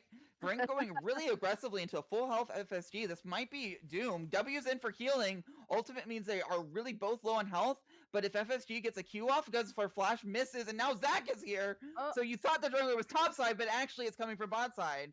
And Vring lives with his aggression because Doki was there to protect him. Meanwhile, Wuxi going in despite the level odds. Vring not actually protected because the support roamed, as you called out earlier. Sad Boy does not really have a job to do. Right? Might as well come mid and kill Vring. May as well help out. And Seraphine actually is a pretty good, light roamer. Yeah. So. And it was good timing too, because the crash isn't necessary here. You can keep the wave right around here, 1v1 is Sivir, because you don't know where Seraphine is until she shows mid. Sivir can't really walk up to the wave, because Seraphine can come out at any time. And now you get the crash off perfectly, you get maybe a plate, a recall, and the wave is once again in your favor. And once again, Ryan is the saddest player in the game. Actually, Crackhead probably is, but it's close. Mm-hmm. Although they did actually hit the minions enough that they're going to continue pushing, which is a little awkward because Doki and Egoist are obviously going to be coming down here for the dragon pressure. So this is the most dangerous time for them. It looks like they just wanted one more wave though. So they get the crash off. Mm-hmm. It will just meet in the middle for the wave. I don't think they want to contest this dragon, but FSG is They're posturing like looking he at wants it. to. Yeah, Oh, you can't really chase Sivir here because Rang will jump on you. Crackhead is level 6 while Doki is not, kind of funnily. Neither jungler is for RAR, well, it's not like they have a lot to go with but they on just this side of watch RAR do the dragon, so it doesn't really amount to anything. Oh no. This game is not going how I expected, honestly. It's true. Neither of For them what can it's stay worth quiet. of this strategy, RAR has taken every ounce out of it they can. They didn't just like go, what if we took Smite bot lane and then we just fucked her out? No, they actually have come up with some kind of cohesive idea. I'm not sure that it would hold up against every team, but it's certainly holding up here. Meanwhile, Vrang with the Seraphine ult, and then Doki, FSG is certainly dead. Oh, And yeah. that is like Doki's like 4th gank mid. But this time with the Seraphine ult, it's gonna work out every time. Oh my Turns goodness. out, whenever you have Zac CC, You Seraphine can CC, see and you. Sylas CC, works out pretty well. Wards are a thing. Wushi's down 30 CS and is now getting ganked by the other jungler. I don't think they want to go for a dive, but they do get the Volibear ult out and then get the crash. Grubs are up in 18 seconds. Sivir, gonna get dove. Sivir, please leave. Sivir, you know they're giving up grubs. Run Please away, leave, please leave. Zipper. Oh, they're Run. teleporting. They don't want to leave. They don't want the grubs anymore. They want to protect their bot lane tower. So they bring in Renekton, but this means grubs are a potential target. I guess they'd have to run all the way back up. Meanwhile, Vrang being aggressive once again. Classic. So now FSG is kind of out of it for a little bit. No ultimate, half health, no flash. Vrang is going to have full control over the entire river. So that means that they can just send Egoist to do the grubs alone. And that will be 6 grubs for exhaust onto Islamic and the root and the stun. Wushi is farming top by himself, for what it's worth. But Crackhead has nothing to farm.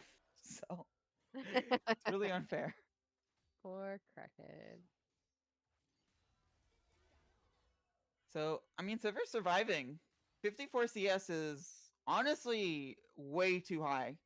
If you're a Divine Temple, you should be expecting Sivir to have much less CS than this. They did pretty well to deny the experience, so they are equal in levels despite Ryan literally being in a solo lane.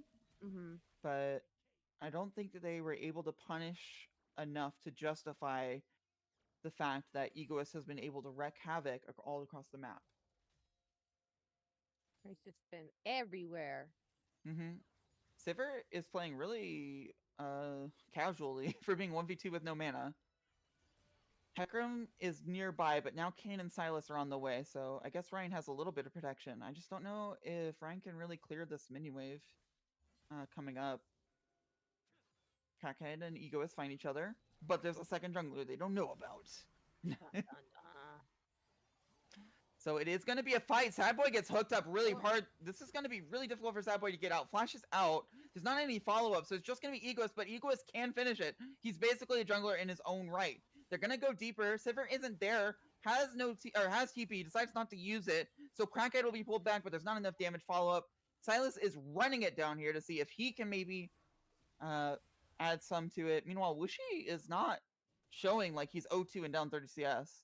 I mean, never mind, he kind of is. Those trades look He rough. kinda So Sivir's here. Seraphine is far behind. Vrang is here with a lot of damage on that ultimate. They use Sivir ultimate, didn't engage yet. Vrang misses everything. I think that DT wants to back off. I mean, I think that DT should back off, but they're not. So this Doki charge, not going through. Seraphine does have ult, and I think it's just going to be a push in to try to take bot tower. But through all of this, you are not justifying... I mean, RAR's strategy has basically had no downside because of how little they've punished Ryan. Mm-hmm. So Iga Slayer just gets to be a second jungler. And great for him, I guess. Yeah. Meanwhile, FSG has not looked like he's been more comfortable on this matchup. I think that his Jace did not do well into the Sylas, but Syndra looks even more rough somehow. And FSG was obviously able to pull it back because of how DT pulled back and had a better teamfight comp, but that's not really Mhm. true here. Vrang is going in with a Hecarim, Whoa. however, and a Seraphine. So Oh, Vrang poor will Vrang. fall this time, and it's a good bait by FSG. Because, you know, it takes like a little drop of blood to bait Vrang into all inning. So it ends up working out because they do have Seraphine and Hecarim. Because again, Senna does not really need Seraphine there all the time. And both junglers converging around this dragon. And by both junglers, usually I mean the enemy junglers, but this time I mean just RAWR's junglers. They're actually looking to do it while Sivir has no priority and Vrang is back in base. I don't think that DT has the tools to really call this out, though. They're gonna ward it at least, but Syndra's in base as well.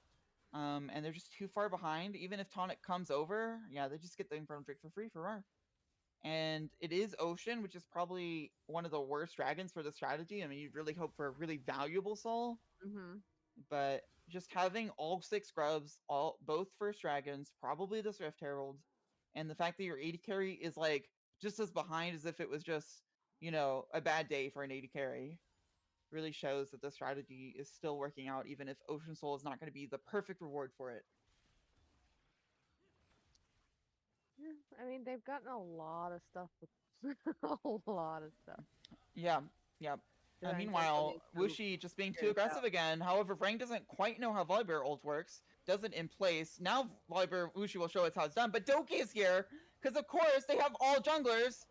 And Wuxi will go down just being aggressive whenever he knows the entire team is there.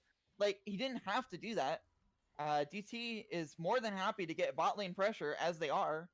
But Wuxi wanted to say something about 1v5ing. And what he said was dead. 1v4, to be fair. I think others were talking about the Wuxi 1v9 earlier in chat too. So I think that puts you a little too much pressure. Yeah. So that's 2 towers there, and Tonic suddenly could carry this. I mean, this is the punish that you would want to see for not having a support. It's unfortunate that it comes at the cost of 2 dragons, 6 scrubs, and a Rift Herald. But things are looking about where they need to be, right? You're up 50 CS on your carry. Seraphine has gotten some really nice roams that made mid lane a lot more manageable. And Sivir is just a little sad again. And still has teleport for later in the game as well. Now, if you're a team that has 2 jungles and no support, and you're very early aggressive, wouldn't you want to end the game as fast as possible? Because I'm feeling if Doki and RAWR let this game stunned. Actually, this is gonna be a huge fight. Vrang gets charmed as well. I think Vrang's dead. Sorry. Yes, you were saying FSG You're also fine. lives. Okay. Okay. You're good. I know. It depends. Oh, Doki comes in 1v3 for a moment, but Egoist is here. Double jungle power. Focuses on the enemy jungler. Crackhead will go down. Bye-bye, Crackhead. Arguably, I don't think so. I mean, I'm feeling if RAWR lets the game go on, then DT's gonna start to have the advantage, wouldn't they? No, because the problem with not having a support is that your AD carry isn't safe. But your problem with your AD carry not being safe is that they get completely shut down, and Ryan hasn't been completely shut down. At the later points in the game, yes, the support item will give you more gold than the jungle item. Actually, Egoist is almost done with his jungle item. That's kind of insane. Gets a flash out of Sad Boy there. Yes, the support item will give you more gold than a jungle item on Doki here, I guess would. But you're fine with Zac not having that much gold. And the real danger of not having a support really is the vulnerability of your AD carry, who has died 0 times and is only down 50 CS. And just getting every objective for that, I think it is worth it. And late game, it doesn't really matter if your 5th player has a support item or a jungle item, right? It just matters on their champion, how much gold they have, what levels they have. And right now, being level 10 for Egoist is actually above the curve. Meanwhile, Doki comes in, Vrang comes in. I think Vrang's going to actually get aggressive and work out here. Wushi's here, Doki uses his passive. Now the Seraphine ult misses everyone from Vrang, but they still got to defend Doki. He will go down. It's a huge shutdown. Meanwhile, Egoist is going to make a use of the 2nd jungle power. Gets 2. FSG is caught completely out of nowhere. Does get Ryan, but it doesn't really matter because everyone else for DT is dead. Tonic maybe can get a kill back here, but they will certainly lose Wuxi. Egoist making sure that no one lives. I believe that Vrang will pick up the kill here, and it's 5 for 2 for RAWR. Wow. I was not expecting that fight to last that long. I was kind of like, oh, Doki got a really nice engage. Just gonna. Oh my god, what the hell are those voidlings? 6 scrubs with Herald is insane. Look at this shit. It's just a fucking infection. Oh, I think Ego stayed too long. Seraphine didn't use ult last time, so this is going to be a huge shutdown. Goes over 2. They luckily are able to give it to Crackhead, so Crackhead is a little bit back in the game. Yeah, like I was saying, like the problem with double smite late game, because you're not replacing an AD carry, you're not replacing a laner. What gold income you are replacing is the support item, and the support item already is limited in income. So if you just are able to farm both sides of the jungle, you're actually getting more gold, and you're denying gold because the support item doesn't deny gold. But if you're taking the enemy's camps, you are actively denying gold. So arguably, this strategy, if it doesn't get immediately punched in the early game, meanwhile, Ryan going crazy aggressive for someone who's behind. Yes, he's up a level, but he doesn't really have items. Seraphine ult, or Senna ult's not going to be able to save him, so Ryan does get the 1v1 despite being behind, arguably. Meanwhile, Doki being a little aggressive, but it doesn't really matter because Ryan is able to follow up. The CC means that Hecarim ult is going to be big. Here it he's not using it yet. He wants to go on Wuxi. There it goes, getting the support. Gonna get the carry of FFG, who's not able to pick up Doki.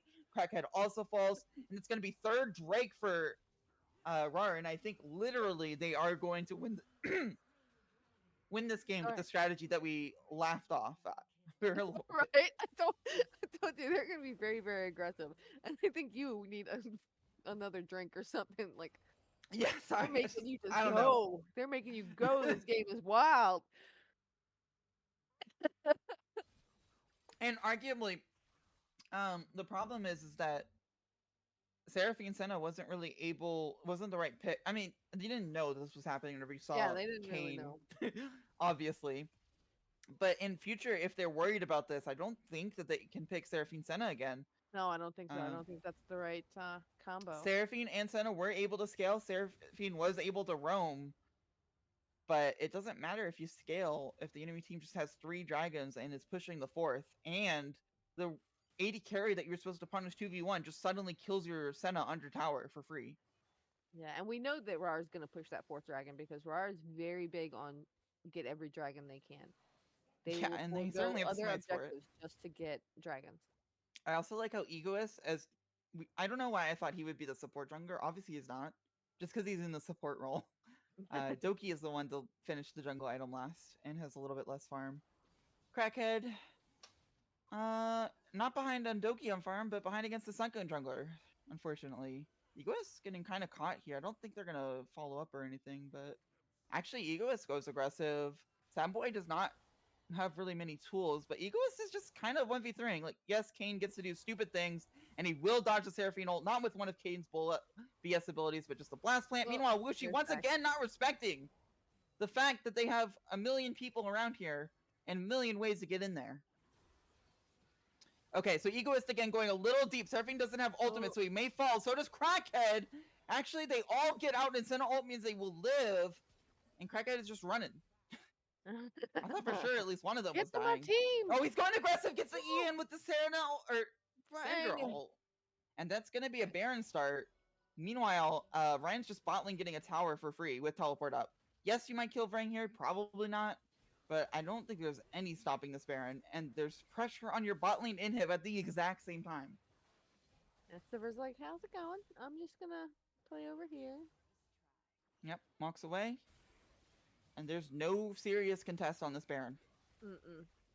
And this is a 22-minute Baron for RAWR. They are not stopping the aggression like they did last game with a poorly timed hook. It is just continuing to press down on the gas pedal. 2 minutes until soul spawns.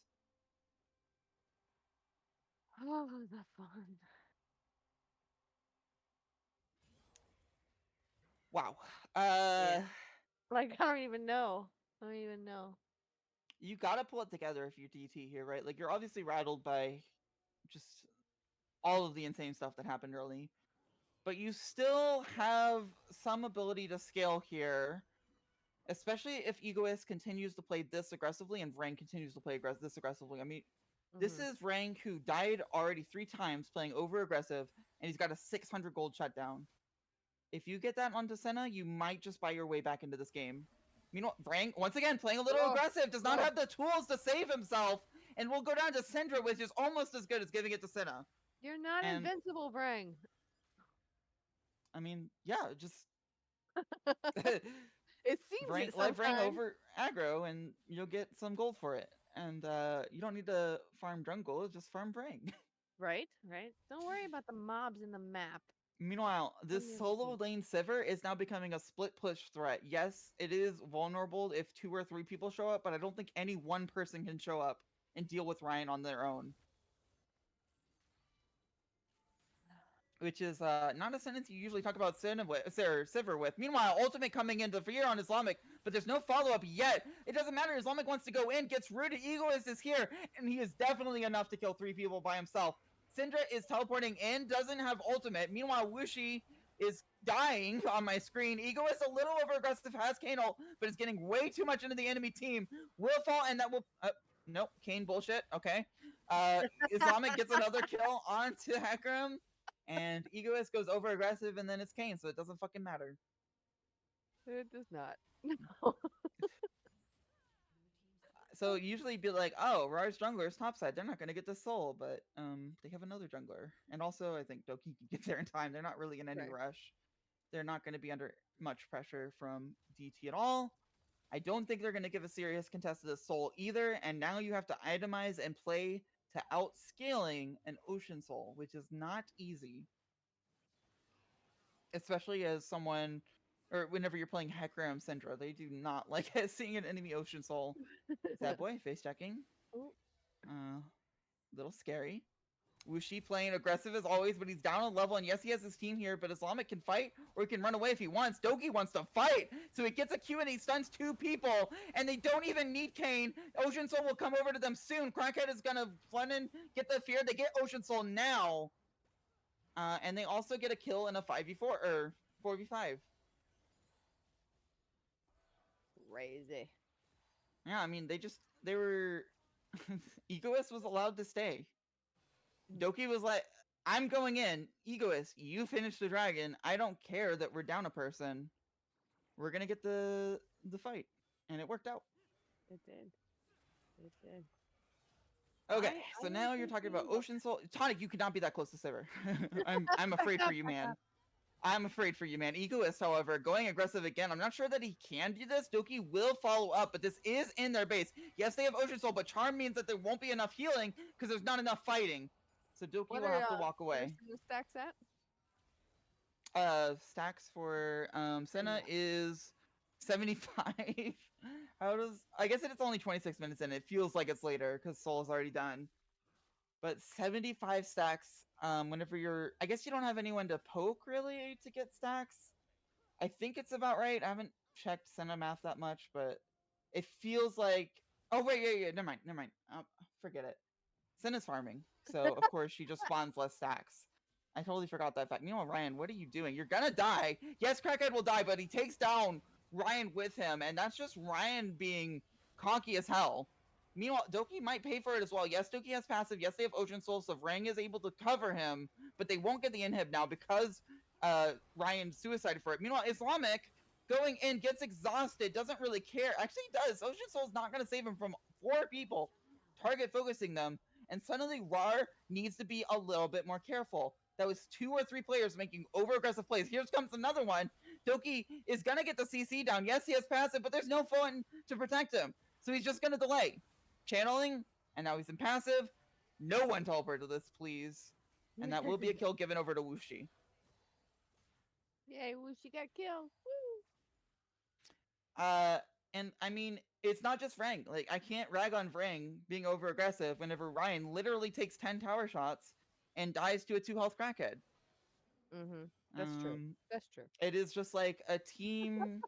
I mean, and you know, I guess arguably you have to be aggressive early game to make this kind of thing work. And it's hard to change focus in the middle of the game and be like, I have Ocean Soul.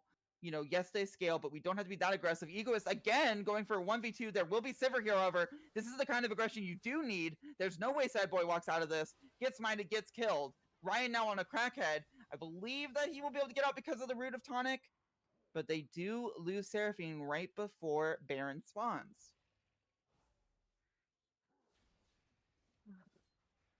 And they have two smites. So Yeah, Crackhead but they has do have two. double the 50-50, right? Like, whenever you're 1v5 trying to steal Baron, it's not truly a 50-50. But now there's two smites. Like, it's just so Yes, because they doomed. brace their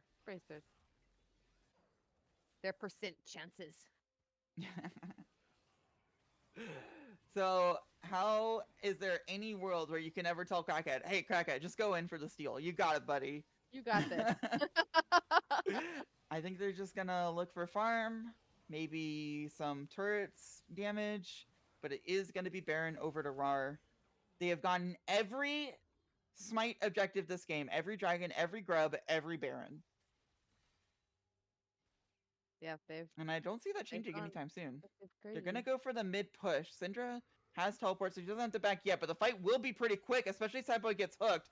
Yes, Wushi's here, is able to walk away, so just gonna lose an inhibitor for that, but Syndra's channeling a very long back timer, and there's 20 million grubs.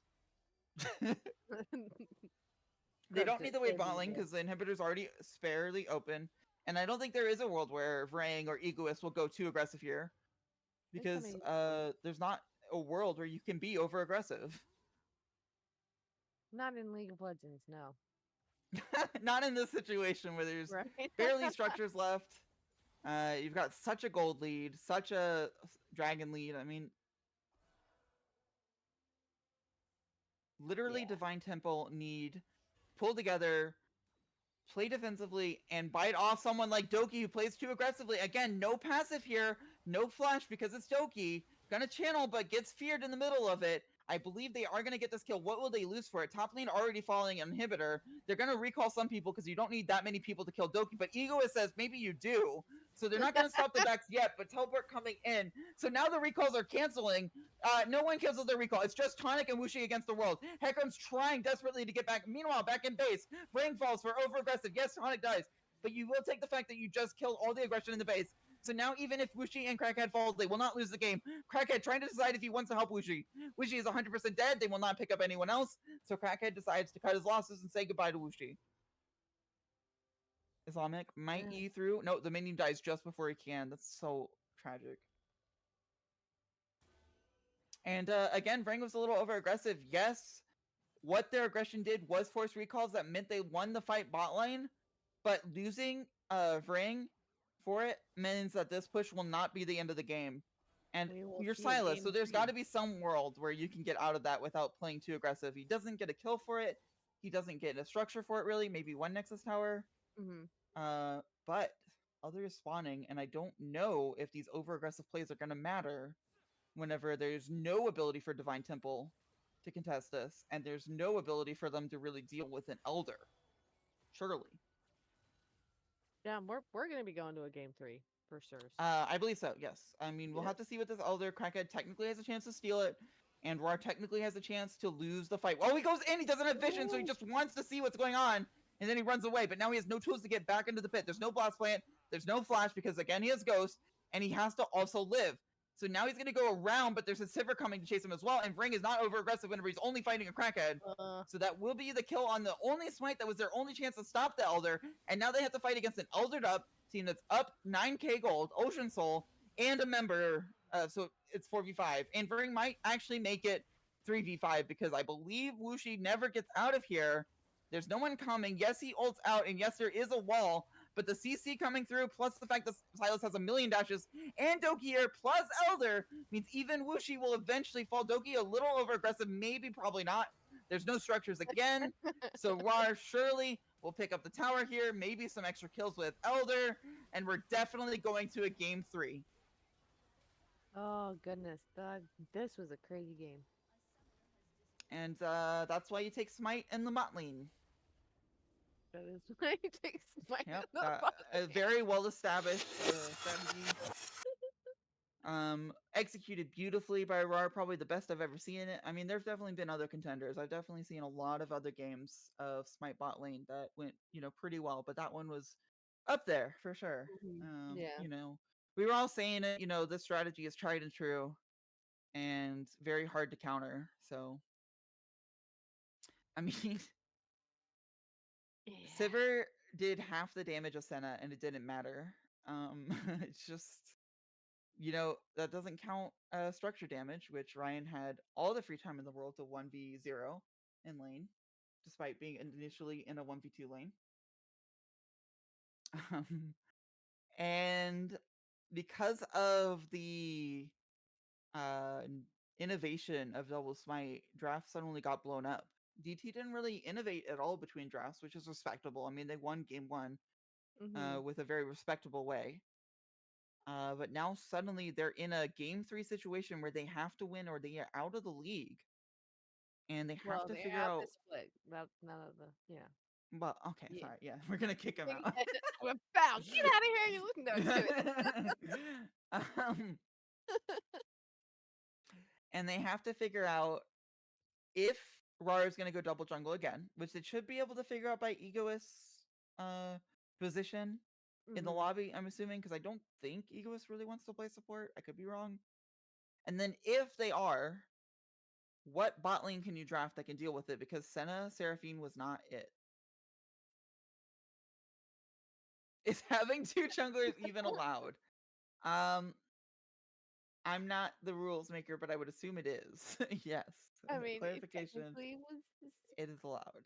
you I think know. the only things that aren't allowed is taking the standard strategy and messing with it. So like you can't take your AD carry and just send him mid just to fuck with the enemy mid lane or whatever. But you can take whatever items and summoners you choose, and your support can do whatever the fuck he wants with the smite and his jungle item. um, is probably not something that whoever wrote the rules really thought seriously about, but I guess it is relevant. More Uh, things to add to our rule book discussion for next split. mm-hmm. But I think you should always err on the side of allowing innovation Yeah, like because it was fun. It was aggressive, difficult as hell to deal with for DT. I do understand the frustration there, but it, you know, let me clarify. So what I meant by can't take basic strategy and fuck with it is I mean you can't pretend to be doing standard strategy of three laners that are farming and then switch them randomly to mess with them. Like, oh, we have Ziggs bot lane and Tristana mid, and then after everyone's locked in, send the Tristana mid lane and Ziggs bot lane instead. So you can't pretend to be doing a normal strategy and then switch it up, essentially. But if you're already doing a fucked up strategy where your support has smite, that's totally fine. So we talked about uh this, yeah. yeah, it turns out we did actually talk about the support that took smite. It came up in commentary a bit. Yeah, no, just a Uh, little, just a couple minutes. again, I don't know where DT goes from here. So it looks like DT has chosen red side. I think this will give them more information in the draft about what the hell is going on.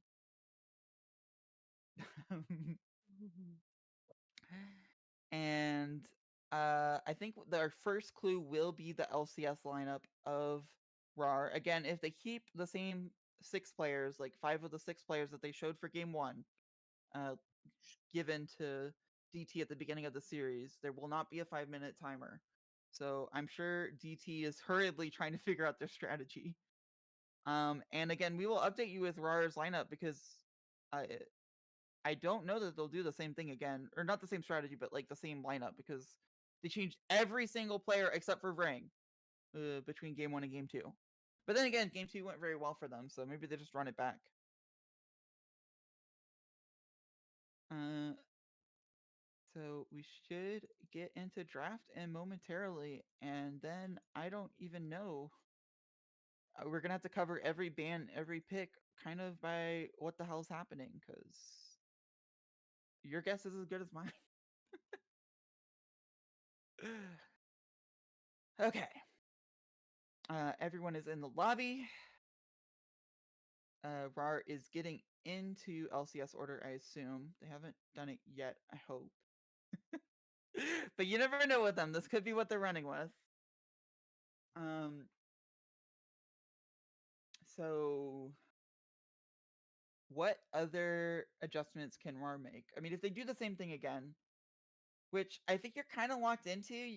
Game one, you showed Well, you're not necessarily locked into it, but because you can kind of do the strategy of game two of doing cheese and making it work, and then thinking, well, between game two and game three, they're gonna have a counter strategy for it. So if we just do normal game three, they're gonna be shaken up and also have screwed over their draft trying to counter the cheese. It does look like we're having the same exact 5 players in the same role for RAR for game three. And I did say that would be our first clue. I'm not sure that Egoist is willing to play a normal support. I mean, I don't know. So I think that the technical best strategy for RAR here is to go back to normal, and DT has to straddle the line where they're able to answer some kind of bullshit, but also keep their strategy intact enough that they are able to answer just a normal game. But if you are Crackhead, if you are Tonic and Sad Boy, you have got to be racking your head of how the hell do we not let that happen again. And it really starts with the draft. I do believe that it was draft that was the major indication of how that game went. I mean, level one was not anything special. Yes, Crackhead did get caught and die over his own blue buff early, but you can't really guarantee that will change. What you can guarantee will change is that you pick either a jungler that doesn't need as much farm, a bot lane that can punish a 2v1 more, or some kind of other adaptation that could possibly save the game. Here we are. Draft is going to be starting soon. LCS order for RAR, so they are the exact same 5 players in the same order. And RAR is continuing their bans from game 2 with Ivern. I'm assuming Poppy will also be banned. I think putting Wushi on Poppy would be hard for RAR to deal with, so probably going to be banned. And DT is showing their first ban is going to determine how they play out this draft, what they're worried about, because I doubt that Smolder continues. Okay, what I was saying is that Smolder's definitely going to get banned. And I was like, I can hear you. Why'd we stop? Where's the Ivern ban? all right, so Anyway. Yona's banned, and I believe Poppy is going to be the third ban for RAR, because they have no reason to change their bans. I really hope DT does not ban the same 3 things for the third game in a row after that. Although they could technically feel like they have an answer to the cheese and bait the cheese in by playing a very similar draft and then doing something else. But instead, they are going to ban Egoist Kane. I don't think that Kane is the only way that this works, though. It is definitely... No, actually, arguably, Kane is the best second jungler to go. Like, you get a ganking jungler and a farming jungler that can get in and out of the enemy jungle very easily, and that is Kane. The other one would probably be, like, Kindred or something. Okay, so I expect to see Poppy ban here. It's still very safe regardless of whatever crazy off-the-wall strategy, double top, triple top, whatever RAR pulls out, Poppy would be very nice for Wushi, but they leave it up. Now, RAR is very happy to take flex picks, and Poppy is a famous flex pick going into 2 to 3 rolls. So perhaps that is their plan to deal with it. You think they'll take it DT, away will they ban another thing related to the double jungle strategy? I think banning Zac makes sense because Zac is one of the few junglers that can really just gank constantly, that Doki already plays, that doesn't need farm, and can invade pretty well. I don't think Sivir is the right ban. I feel like there's so many options for 1v2 lane. Yes, Sivir is probably the best at split pushing, but you shouldn't be letting the laner that went 1v2 split push anyways, and banning Sivir is really focusing on the wrong things, in my opinion. Yeah, I think they definitely needed to get rid of Zac. For sure. I think getting rid of Zac makes sense. I think getting rid of Varang didn't really matter that much. I mean, yes, Silas should not have had Prio, but banning Silas does not change that. If he can get Prio on Silas, he can get Prio on a lot of things. Zac is picked See? again. That's We have why. Doki jungle. That's why, We right there. we do have Doki jungle, so it could be Zac with just a normal bot lane. I don't think that Zac pick necessarily means they're going to do the same thing again, but DT has to think long and hard about their picks here. In my opinion, it should be focused top and mid, top jungle, and it should be a jungle that can sustain well without needing gold.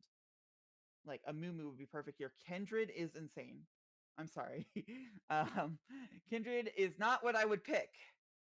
but it is a choice. It is definitely a way to try to counter this. It's saying you can't invade me if I invade you, or my 1v1 is so good that if you don't bring both junglers, you're gonna lose. Again, Mm. assuming that there are two junglers. But going back to the standard gameplay, if RAR does play standard, suddenly the Kindred Vayne pick can backfire. Like, how do you support a Vayne lane with a Kindred if there is a normal support in the bottom lane? You're picking things that are going to be much more difficult to deal with in a standard game. And Zach does not indicate that it's definitely going to be um, double jungle. So RAR has their own choice and decision to make here. I believe that they should hide it. Yes, you will Oh, get more bans off by hiding it, but the Zac is really the cornerstone, in my opinion. And the only replacement for Kayn that I could really think of was Kindred. So I don't think that more bans are going to hurt you. So you should hide whether you're going standard or not right here. Caitlyn is able to 1v2 pretty well, but also punishes Vayne extremely hard if they were to go standard. So I believe that they should pick one of their solo lanes here and hide whether their support is taking smite or not.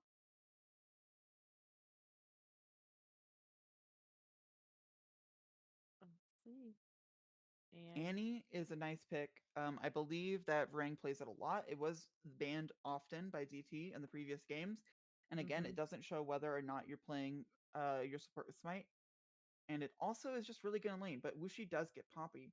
And yep, So a lot of comfort picks here yeah, a lot of for comfort both picks. teams. Now, you have the opportunity to ban away a lot of options for double jungle, but if you do that and you run into Caitlyn Lux whenever you're playing Vayne Kindred, you're gonna have problems. So I think you ban Lux here. They are instead banning Darius, which They're honestly keeping makes Darius sense. out. Egoist does play Darius jungle. You could see it happen to work as a double jungle.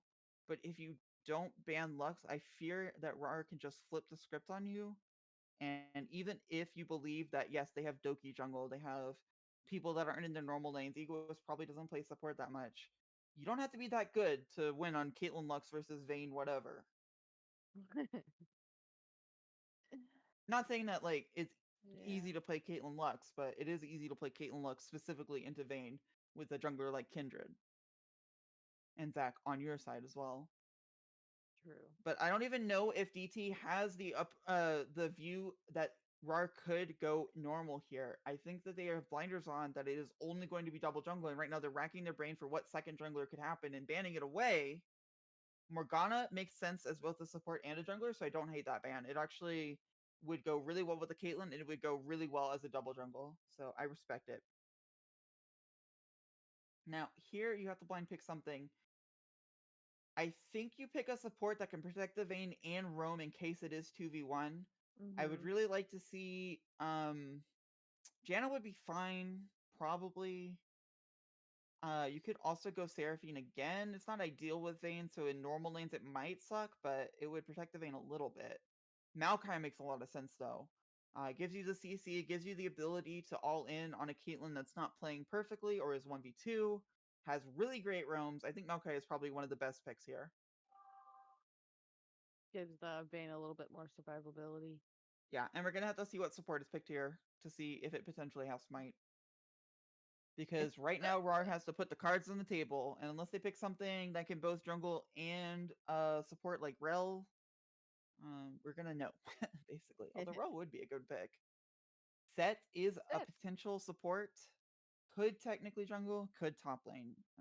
So I don't think that they're going to be able to hide their cards completely. I'm pretty sure Divine Temple will know by their final pick what's going on, Mm. unlike last draft. Yeah, this isn't nearly as confusing as last draft. Right.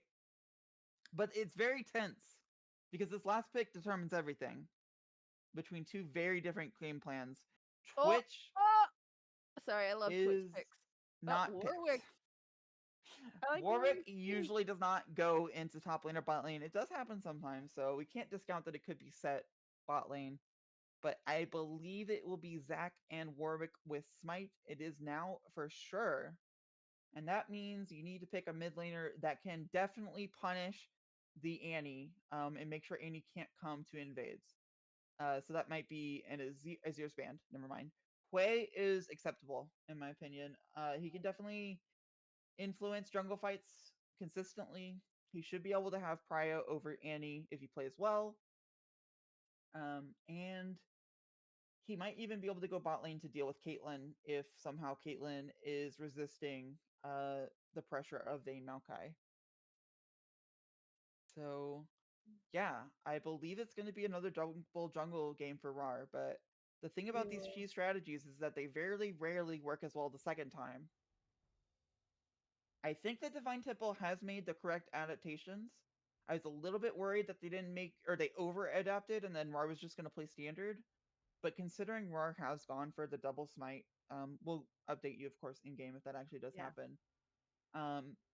I believe that Divine Temple has made the correct adaptations and will be able to deal with it much better, not only because of their picks, but obviously because they are more aware of what's going to happen. Yeah, they're I'm not looking sure that they forward to 5-point. RAR 5-pointed last game. It could be possible for a Divine Temple to have some kind of level 1 plan, taking advantage of the fact that they have Kindred, Maokai, Wei, who are pretty good level 1, and punish the fact that RAR last time started both quadrants of the jungle, which means both quadrants are vulnerable, especially to something like a Kindred. I gotta say though, me personally, I'm excited to see Warwick back in the gameplay. Haven't I seen mean, many, if any, Warwicks ever mm-hmm. in competitive. So, So what will it mean for the league if Doki is able to replace a jungler in Emerald League, come in, bring 2 smites, and just absolutely demolish a different team? it means that they're gonna have some very, very interesting drafts for playoffs. Right? Like, how if you're a team that's potentially playing RAR next week, which we won't know until all of the games finish, and you see this VOD, because I'm sure you're in your game right now, you're not aware.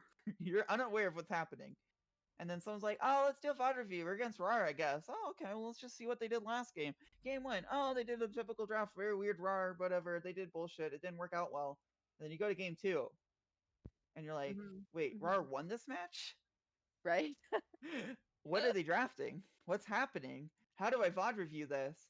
And then you Yeah. call the whole team over to try to take notes and figure out what the fuck is going on. So if RAR wins this, there's one team in the playoffs for next week that is going to have a very, very busy team session coming into game one, or match 1. That's very true. That's very true. Oh, And someone we wants will to be bet able to. if you could do that real quick. I'm going to as soon as we are confirmed here, and Mhm, mhm. we look good. So yes, Okay. I kick it Yeah. off. I promise you will bet it'll come once ADCs are locked in. I try to make sure everybody has time and that our casters and producers can also place their own Hell bet. yeah. That's right. Good luck to Egoist with I'm assuming, yeah, just to confirm, it is set top lane, so that means it does necessarily it will be Ryan on Caitlyn instead of Sivir and Egoist on Warwick instead of Kane, which is very different and yet very similar. I'm curious to see how the Kindred adaptation will go. We will have to keep our eyes peeled for level 1 because I think it's going to be a lot more exciting than last time. Mm-hmm. So, Now we're just gonna coming see to if you. Warwick comes in with a smite. I, Is that what I we're mean, I looking guess. for? No, I think we'll tell him in game because otherwise we'll have to wait till after delay. Yeah, we'll have to see if forecast Oh fight. yeah. I'm pretty No, sure he I will. mean that's what we're gonna be Yeah, watching gotcha. for in the in between. So Yeah. we will see what happens level 1 whenever we're back after this quick break.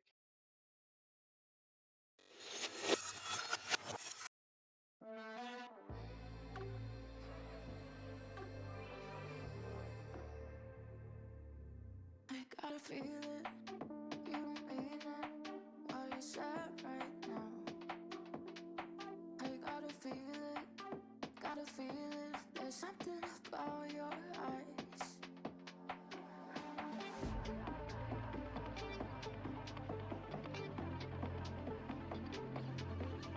Gotta feel it, I don't mean it.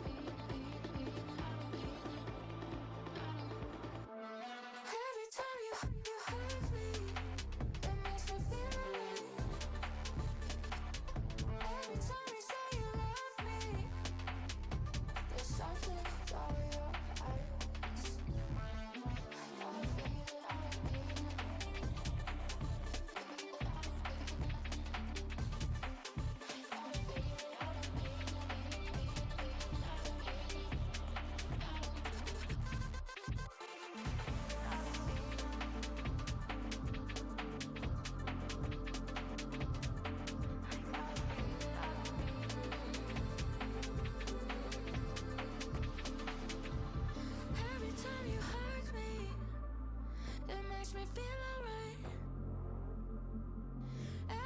time you say you love me, there's something about your eyes. I gotta feel it, I don't mean it. Feel it, I don't mean it. I gotta feel it, I don't mean it. I don't mean it. I don't. Every time you hurt me, it makes me feel alright. Every time you say you love me, there's something about your eyes. I gotta feel it, I don't mean it. Feel it, I don't mean it. I gotta feel it, I don't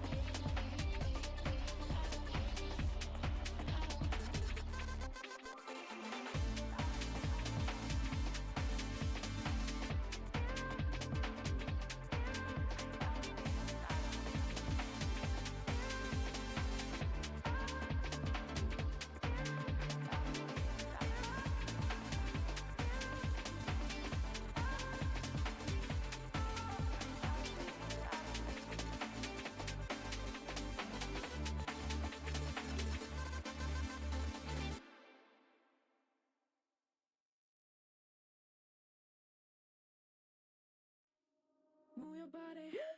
Move your body, feel the flow, do the moves, let it show, feel the rhythm, take control, grow the beat,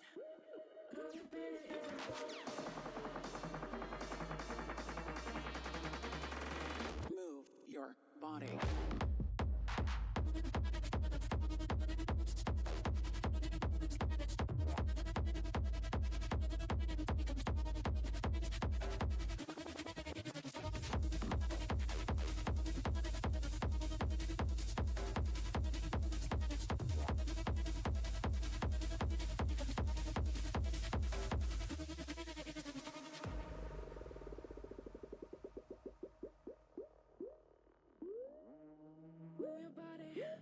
move your body, feel the flow, do the moves, feel the rhythm, take control, grow the beat, it is in flow, move your body, feel the flow, do the moves, let it show.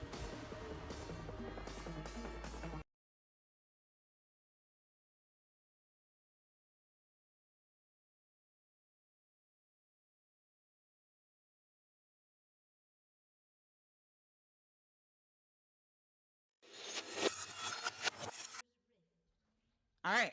Welcome to game 3. And the level 1s are reverses what I thought. I thought RAWR would do the 5-point again and DT would do a little invade arena, but it looks like RAWR is trying to catch somebody.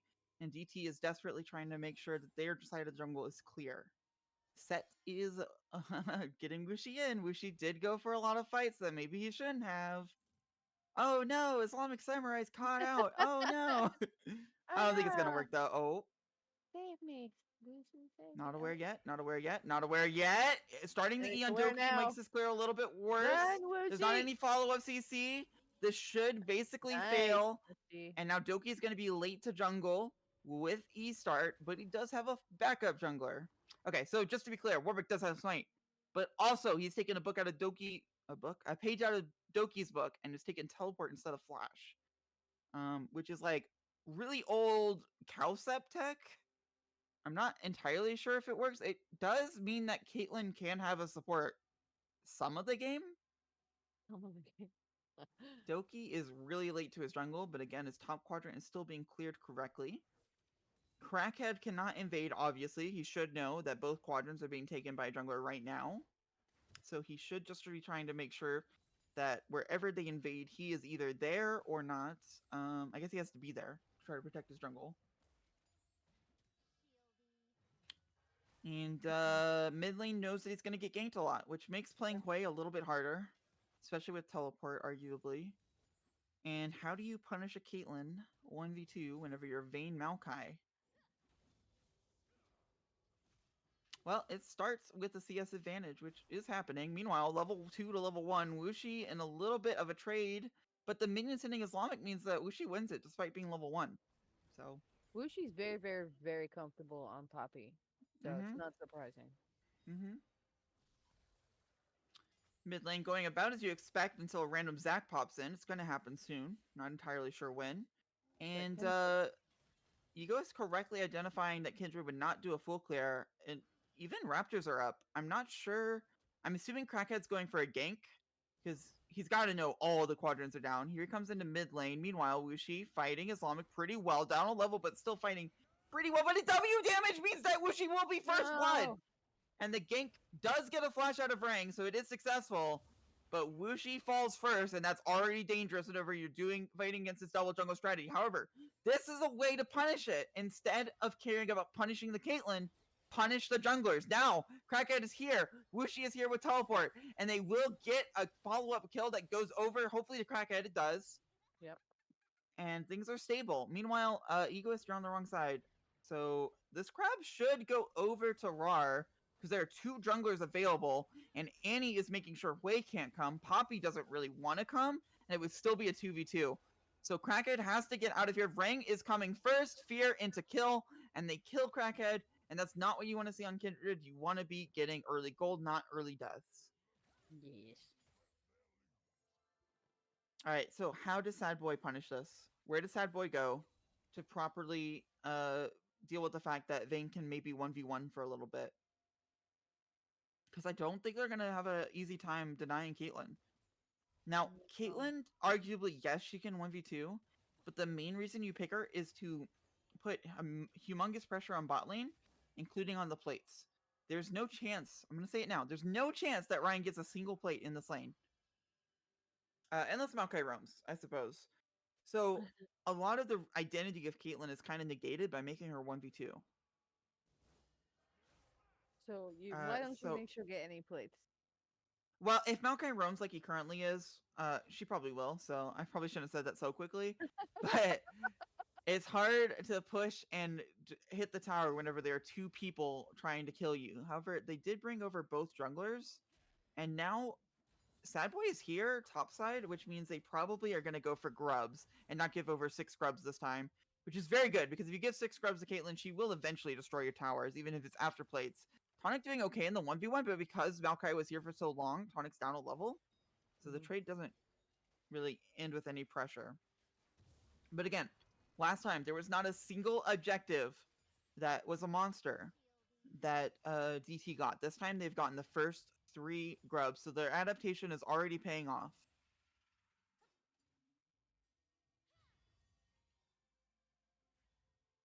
Kindred is probably not going to get that many stacks this game, however. It's going to almost certainly be from champion kills. Ego is finding Crackhead. They sitting on dragon? Yeah, they're doing dragon right now, which makes sense. Void Grubs to dragon probably favors the team that gets dragon, but if you give over 3 or 6 Void Grubs over to Caitlyn, it gets really hard later in the game. So I respect it, especially since they wanted to move the Maokai up, and it was clear that RAWR was going to focus on bot side anyways. So now we have CS parity between Tonic and Ryan. Caitlyn, luckily, is not going to add that much pressure. Here comes Doki jumping into Crackhead. Vayne can come, Maokai can come, so no one's here for Doki, and he doesn't have E for quite some time. It's going to be up in 8 seconds, so he will go down to passive, and this is going to be Doki's first death.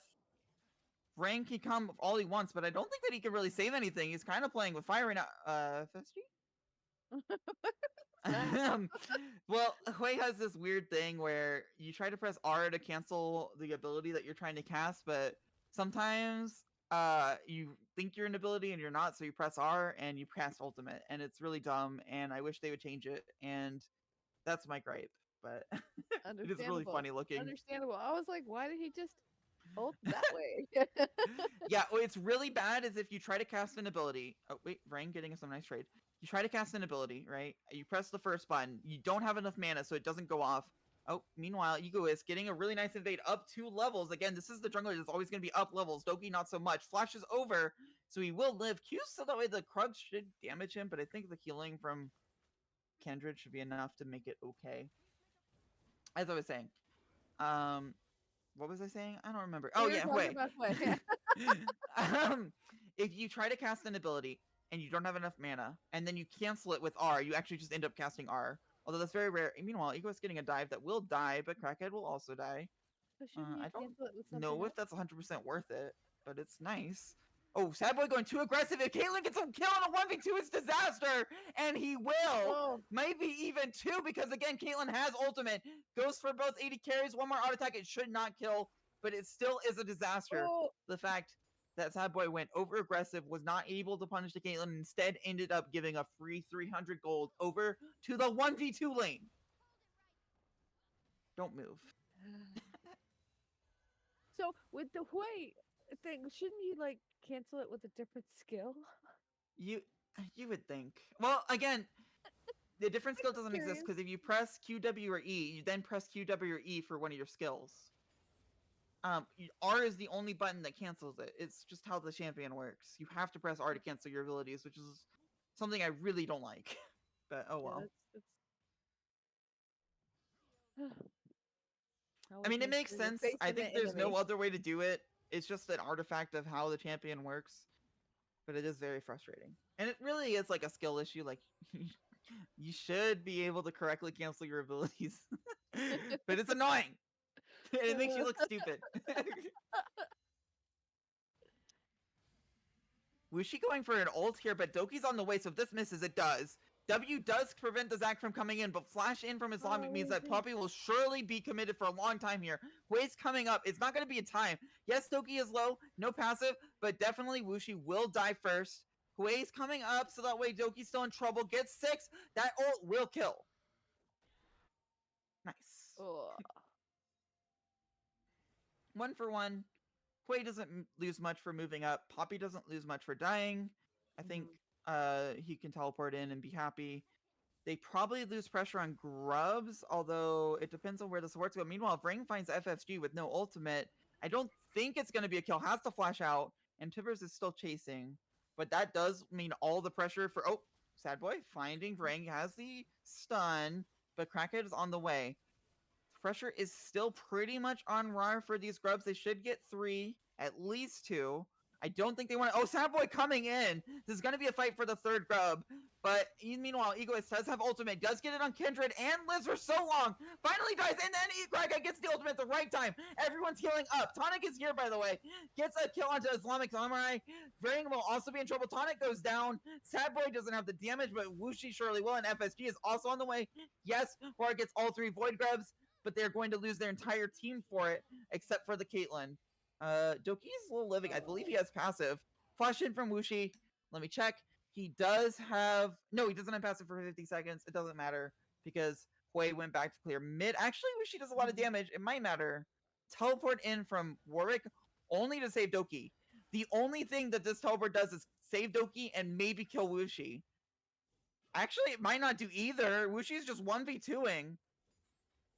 Looking for an opportunity. Shield goes in an awkward spot. Doki's recalling. So this teleport will save Doki, get the crash in top lane. But it is a teleport from your jungler. Weird sentence to say. Right before Dragon spawns. From one of your junglers, of course, just to be clear. Everyone from DT is converging around the dragon respawning. Warwick is running there soon, I think, but I don't think they have a serious contest, so it probably will just be clearing minions. They do get second dragon. Ocean Drake is really nice into Caitlyn. The rest of the team doesn't really care. But Vayne will surely be happy to have some regeneration. And I like how I said... Oh, was she gonna be fine? I like how I said Caitlyn would get 0 plates, and I doubled down on it, and now... Caitlyn has gotten 4 plates, so not the best prediction from me. It's okay. Oh, dive on Wuxi here. Warwick has ultimate. It's going to be difficult, but the stun comes forward. No tower damage yet. And the ultimate's really good, but the ultimate from Egoist means that they will pick up that kill. Wuxi played it as best as he could. Still doesn't actually turn into anything. All right, Doki's here. I don't think that Tonic will fall for this gank. They have enough vision to make an informed decision, but this gank may turn into just tower pressure that could be first tower. So it's not necessarily a failure yet. Alright, 1v1. Hui misses everything, but Annie does not have the burst to make it work. Crackhead coming up here to make sure top tower doesn't fall.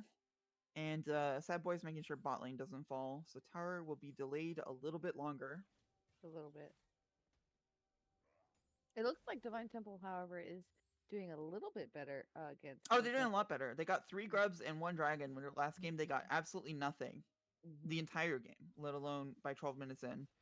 Caitlyn is doing far better than she really should be, but Crackhead is not completely behind like he was before. He's just doing Right. okay. Now, on Kindred, you'd like to be ahead, not doing okay, but I think it's going to have to be the best they can do for a quick 3-minute adaptation.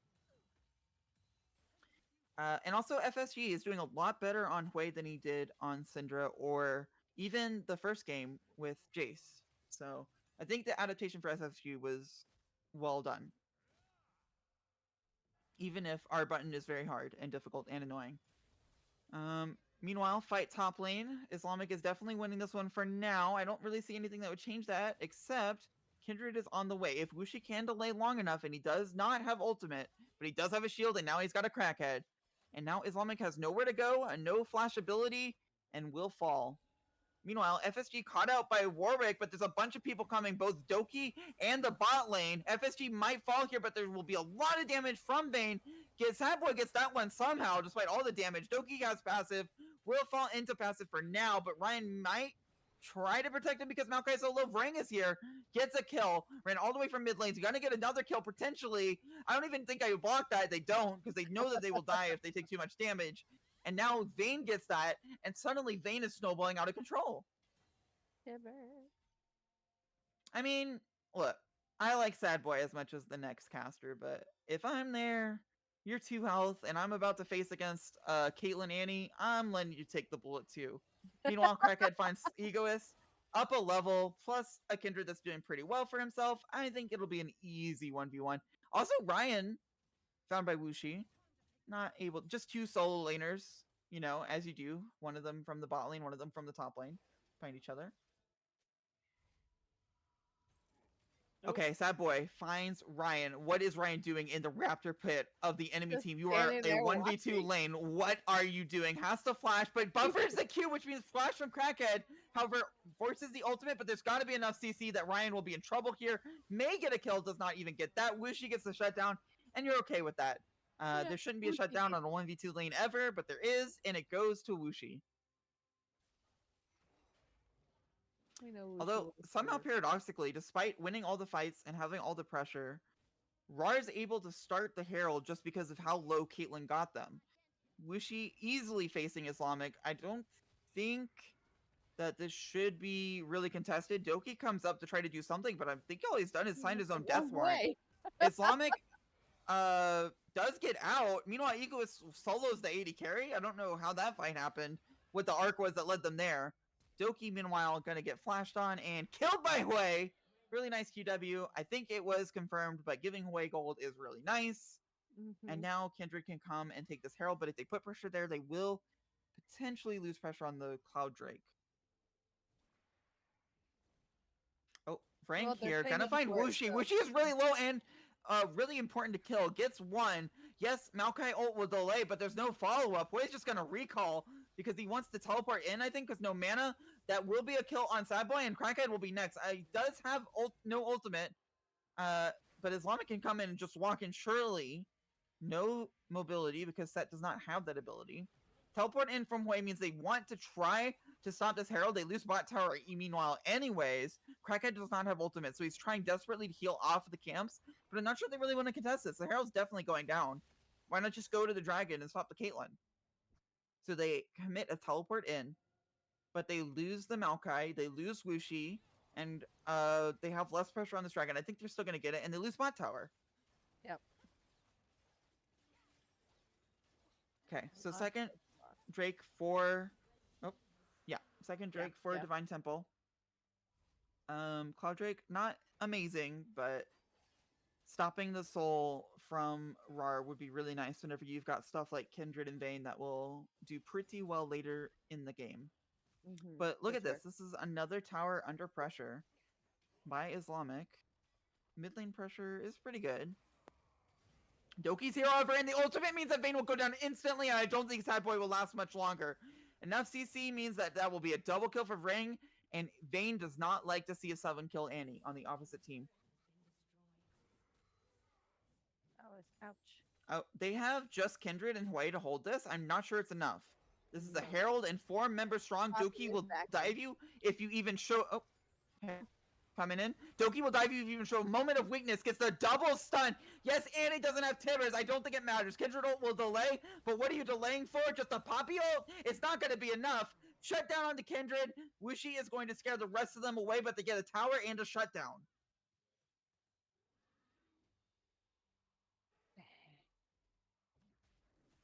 And Doki trying to steal red buff that he really should not be trying He to. should not be. He doesn't My good have the sir, bell. my good sir, stop it. That's not yours. Bad doggy. Hi- At least have half health when you go in there. All right, if you're DT, you've got to try to scale up. You've got some really nice late game. Yes, Annie will be annoying late game, but I still think your late game's better. You just get Vayne some items, some levels, and she will perform. Tonic definitely has shown, at least on the Jinx, that he can play these hyper carries in the late game to great effect. Yes, there's no Ivern, no Seraphine to help protect him, but Maokai does a pretty good impression of that. He does. So you've got to slow the game down. You can give up to 2, maybe even 3 dragons. So your only pressure point is the Baron, in my opinion, right? And the towers. The Baron threat is pretty high for RAR because they've got not only 2 junglers, but Warwick also takes it pretty well. Caitlyn, not so much, but, you know, she does okay. But you also have the ability to stop Baron pretty easily. Hui does really great at long range sniping against targets with reduced MR. Maokai does great at making sure they get the hell out of the pit. Kendra does great at threatening a steal. So if you are Divine Temple, you got to slow it down, but they're not slowing it down. Wuxi is caught by Doki after the support flashes out. Now Crackhead is here, not able to ult for Wuxi, and this might be the pressure that RAR needs to blow the game wide open. Baron doesn't spawn for 30 seconds, so it might turn into nothing. Wuxi doesn't have teleport though. No, he just used it, I think. They like to just give the pressure, get minion waves pushed in. Hui is not being matched right now. Vrang, meanwhile, caught by Crackhead, or Crackhead is caught by Vrang. Ultimate from Kindred's not going to be enough because Egoist is here, Caitlyn's here as well, but they will get the counter shutdown onto both the Warwick, onto Vayne, which is really nice, and Vrang. Meanwhile, Islamic is not able to get onto Tonic. Tonic should be able to kite the hell out of this. Actually doesn't get out of the W, so he will die, sad boy. It's very sad. And Very not able to sad. 1v1 a top laner on his own. I don't even remember where that fight started. There's like, oh yeah, Crackhead was in a bush and Vrain came. And yes, you did kill Crackhead, which is a very nice kill. But you gave up a shutdown on Annie and Warwick. Almost on Islamic too. I mean, he doesn't have a shutdown, but almost a death on him as well. So for that aggression, you weren't really paid off. I do want to check something. Kindred has 5 stacks right now, so only 20 minutes in, and she's really close to that 7th stack marker where she gets the double increased range. And again, they can probably give up to 3 dragons. I don't think Cloud Soul is that much of a threat. They can definitely give up to 2 dragons. So if you're DT, even though you're only down 3k, even though you've got up dragons and you could probably win a fight, if you really want to make sure this game is safe and slow it down, I think it really will work out for you. Wuxi trying to pressure the only outer tower in the top lane, but now they're actually surrounding him for it. This could be giving up the dragon because it's only up in 30 seconds and they're showing everyone topside. Yes, Wuxi will actually flashes out, gets a flash from Brain, which is very powerful flash that is now used only to kill Poppy. But instead of taking the dragon, DT is going mid and trying to support him. Meanwhile, FSG dies 1v1 to the top lane. Vrang finds Poppy, who she finally goes down, and now the fight is going to start over something they didn't want to fight. But Tonic doesn't have that much CC that he's scared of. Only gets CC'd a little bit by Zac and passive. But what else can threaten the Vayne? Nothing. Tipper's already used. Caitlyn isn't going to get on Egoist. That was a very important teleport to save the minion from dying. Meanwhile, Islamic just dying for this tower. I don't think it's worth it. Yes, you want to blow up the game and you want to accelerate it, but giving Vayne the shutdown is going to accelerate it more in the direction you don't want it to go in.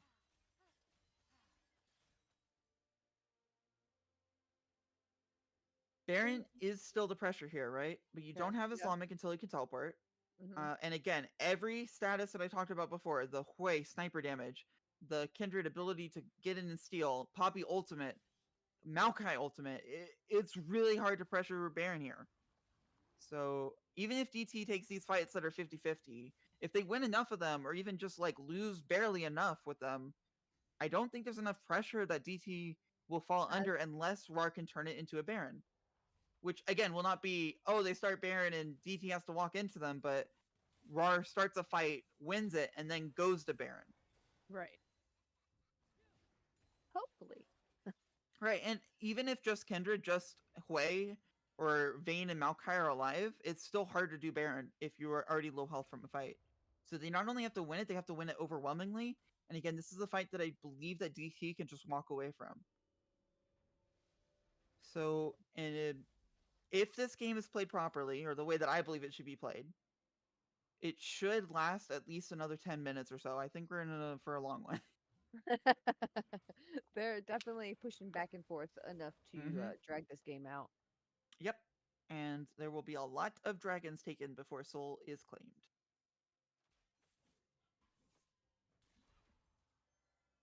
That's DT's Okay. way of buying time, so that's good. Just to make it clear, the winner of this game gets to move on to playoffs. The loser Yes. is out of the split. Correct. And we will see Rang them almost has death cap. So Vayne, I don't know. Like, do you get QSS? Do you just pray to your god? Meanwhile, Islamic fighting Wuxi up a level, but Wuxi is definitely strong enough to be able to fight back. But there are 2 people coming, 3 people coming. Oh, the fear is just so well timed to be able to stop the hammer. So Wuxi will definitely fall pretty soon. I think it will. But definitely gonna. You can't run away from Warwick. There it goes. But that was so long that they do get pressure top, except Rang answers it immediately by just killing Hui. And this is the scary part about an almost death cap Annie.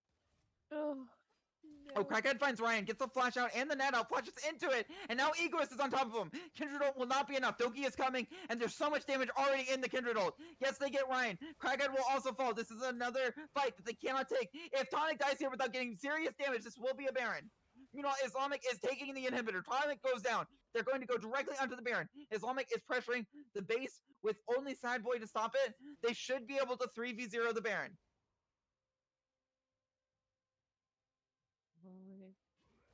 Here we go. Let's see. Here's the Baron fight, and we've got. It's not really a fight. It's just taking it while the rest of CT try to run after a set. No, there's a teleported for Poppy. Oh, this teleport is really greedy. Yes, Wuxi is pretty strong, and yes, there are low health bars. Rang's not in position because he didn't expect it, despite the TP showing. And just by one TP of Wuxi, they actually stopped the Baron. I'm not entirely sure that would really should be possible. Meanwhile, FSG gets a lot of damage on Doki, not able to hit the ultimate, so it won't be a kill. And they stop the Baron by only losing an inhibitor and using Wuxi TP. Nice play from Divine Temple right there. Yeah, honestly, I think is a little bit on Vrang. Vrang definitely could have prepared for that TP coming in with a stun and make Wuxi basically irrelevant, while either Zach or Warwick tanks the Baron and keeps it at that low health.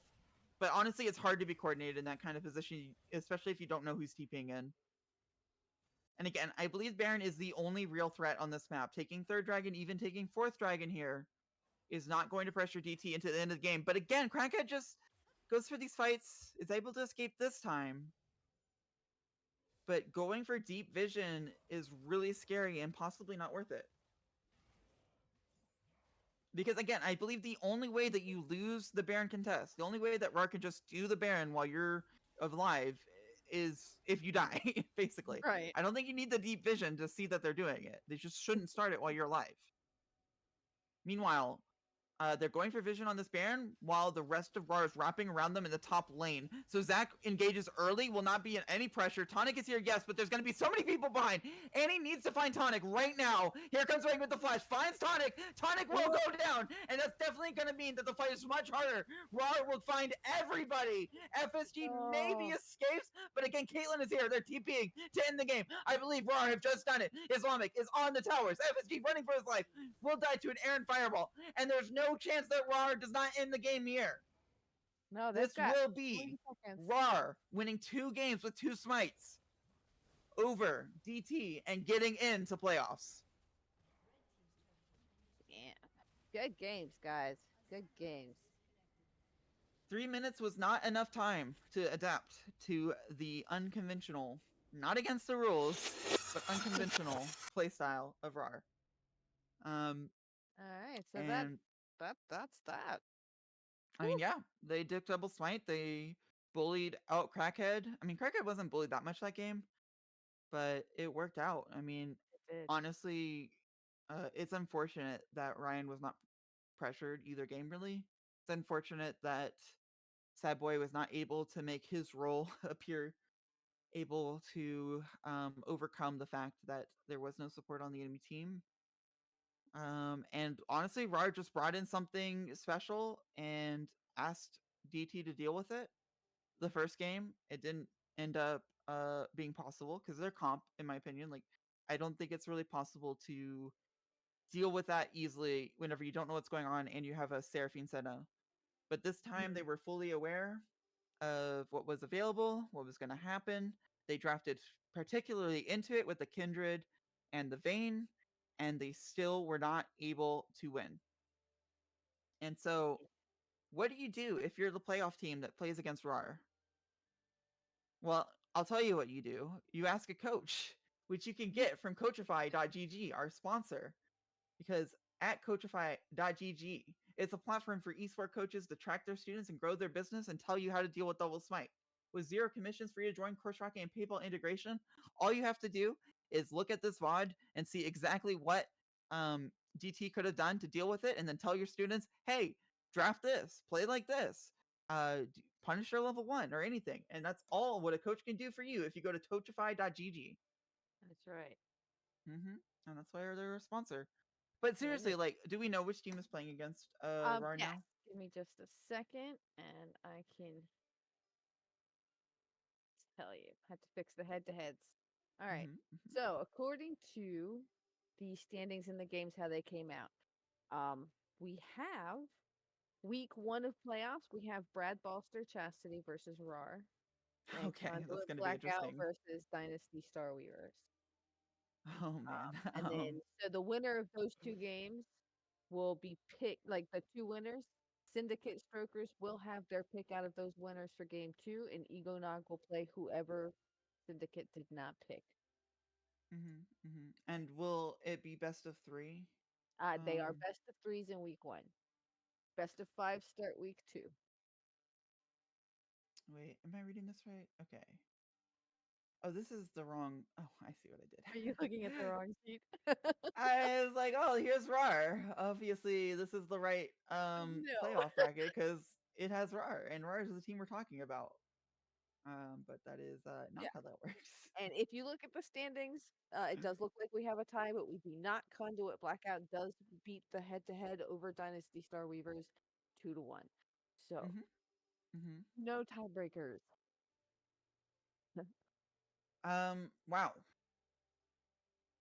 I don't know if RAR is even going to bring this next week. I don't know how I you think it prepare was for it. their last ditch get us into playoffs uh strat that they had to throw in. I mean, is Doki gonna play? Oh wait, is Doki out? No, there's double elimination in the other league, right? So to be Yeah, clear to people and that only care about watch Crusader, Doki has subbed in for this game and last game, and been the only 2 games they won with Doki. And he yes, also plays for the other league, Arbiter, Sentinel, Arbiter. both. Um, so if things continue this way, Doki will be playing both on Monday and Wednesday. Or Tuesday. Um, He plays on all 3. yeah, but not usually, right? I mean, I mean, it's very rare for him to come Wednesday. yeah, usually his thing for Wednesday is they're big boys, they can handle it. But You know, but sometimes you usually just we see him gotta. Mondays and Tuesdays. Gotcha. Okay, so he could be playing all 3 days in playoffs, Yes. which would Well, be.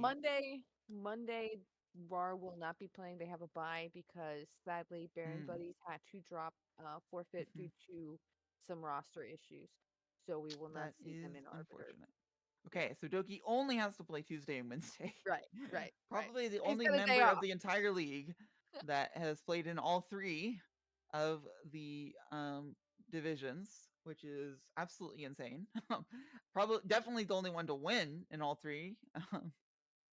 Yeah. So, And again, the team that's against them has to prepare for this because it seems very effective against someone that's not prepared. I I don't know if they'll bring it out. I don't know what roster we'll see. Um, it. I don't even know if the whole thing about Nox not being able to show up was like true, or if they just wanted to let them off guard that Doki was going to be well, a serious player I for gotta this say, draft. they're not about to lie because they know if we catch them lying, they're screwed. Well, I know that, but like Nox is clearly there for game one. I don't know. It is really funny. Well, I mean, like I said, it was marked on there that both of them were listed and that Yep. Doki may have to sub in for Knox. So that was Hmm. known prior to the game. Yep. It was known prior to the game, but it was thought as a benefit for DT. Like, oh, Doki has to play. Okay. Yeah. And yet here we are with Yep. Doki moving on to playoffs. Yep. So congratulations, RAWR. Divine Temple, we love you. Hopefully, we will see you next split, and we will cheer for your other team. Um, and you guys all have a great night. We will see you Yeah. next week.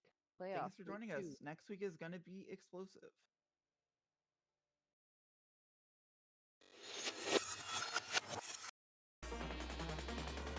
Move your body.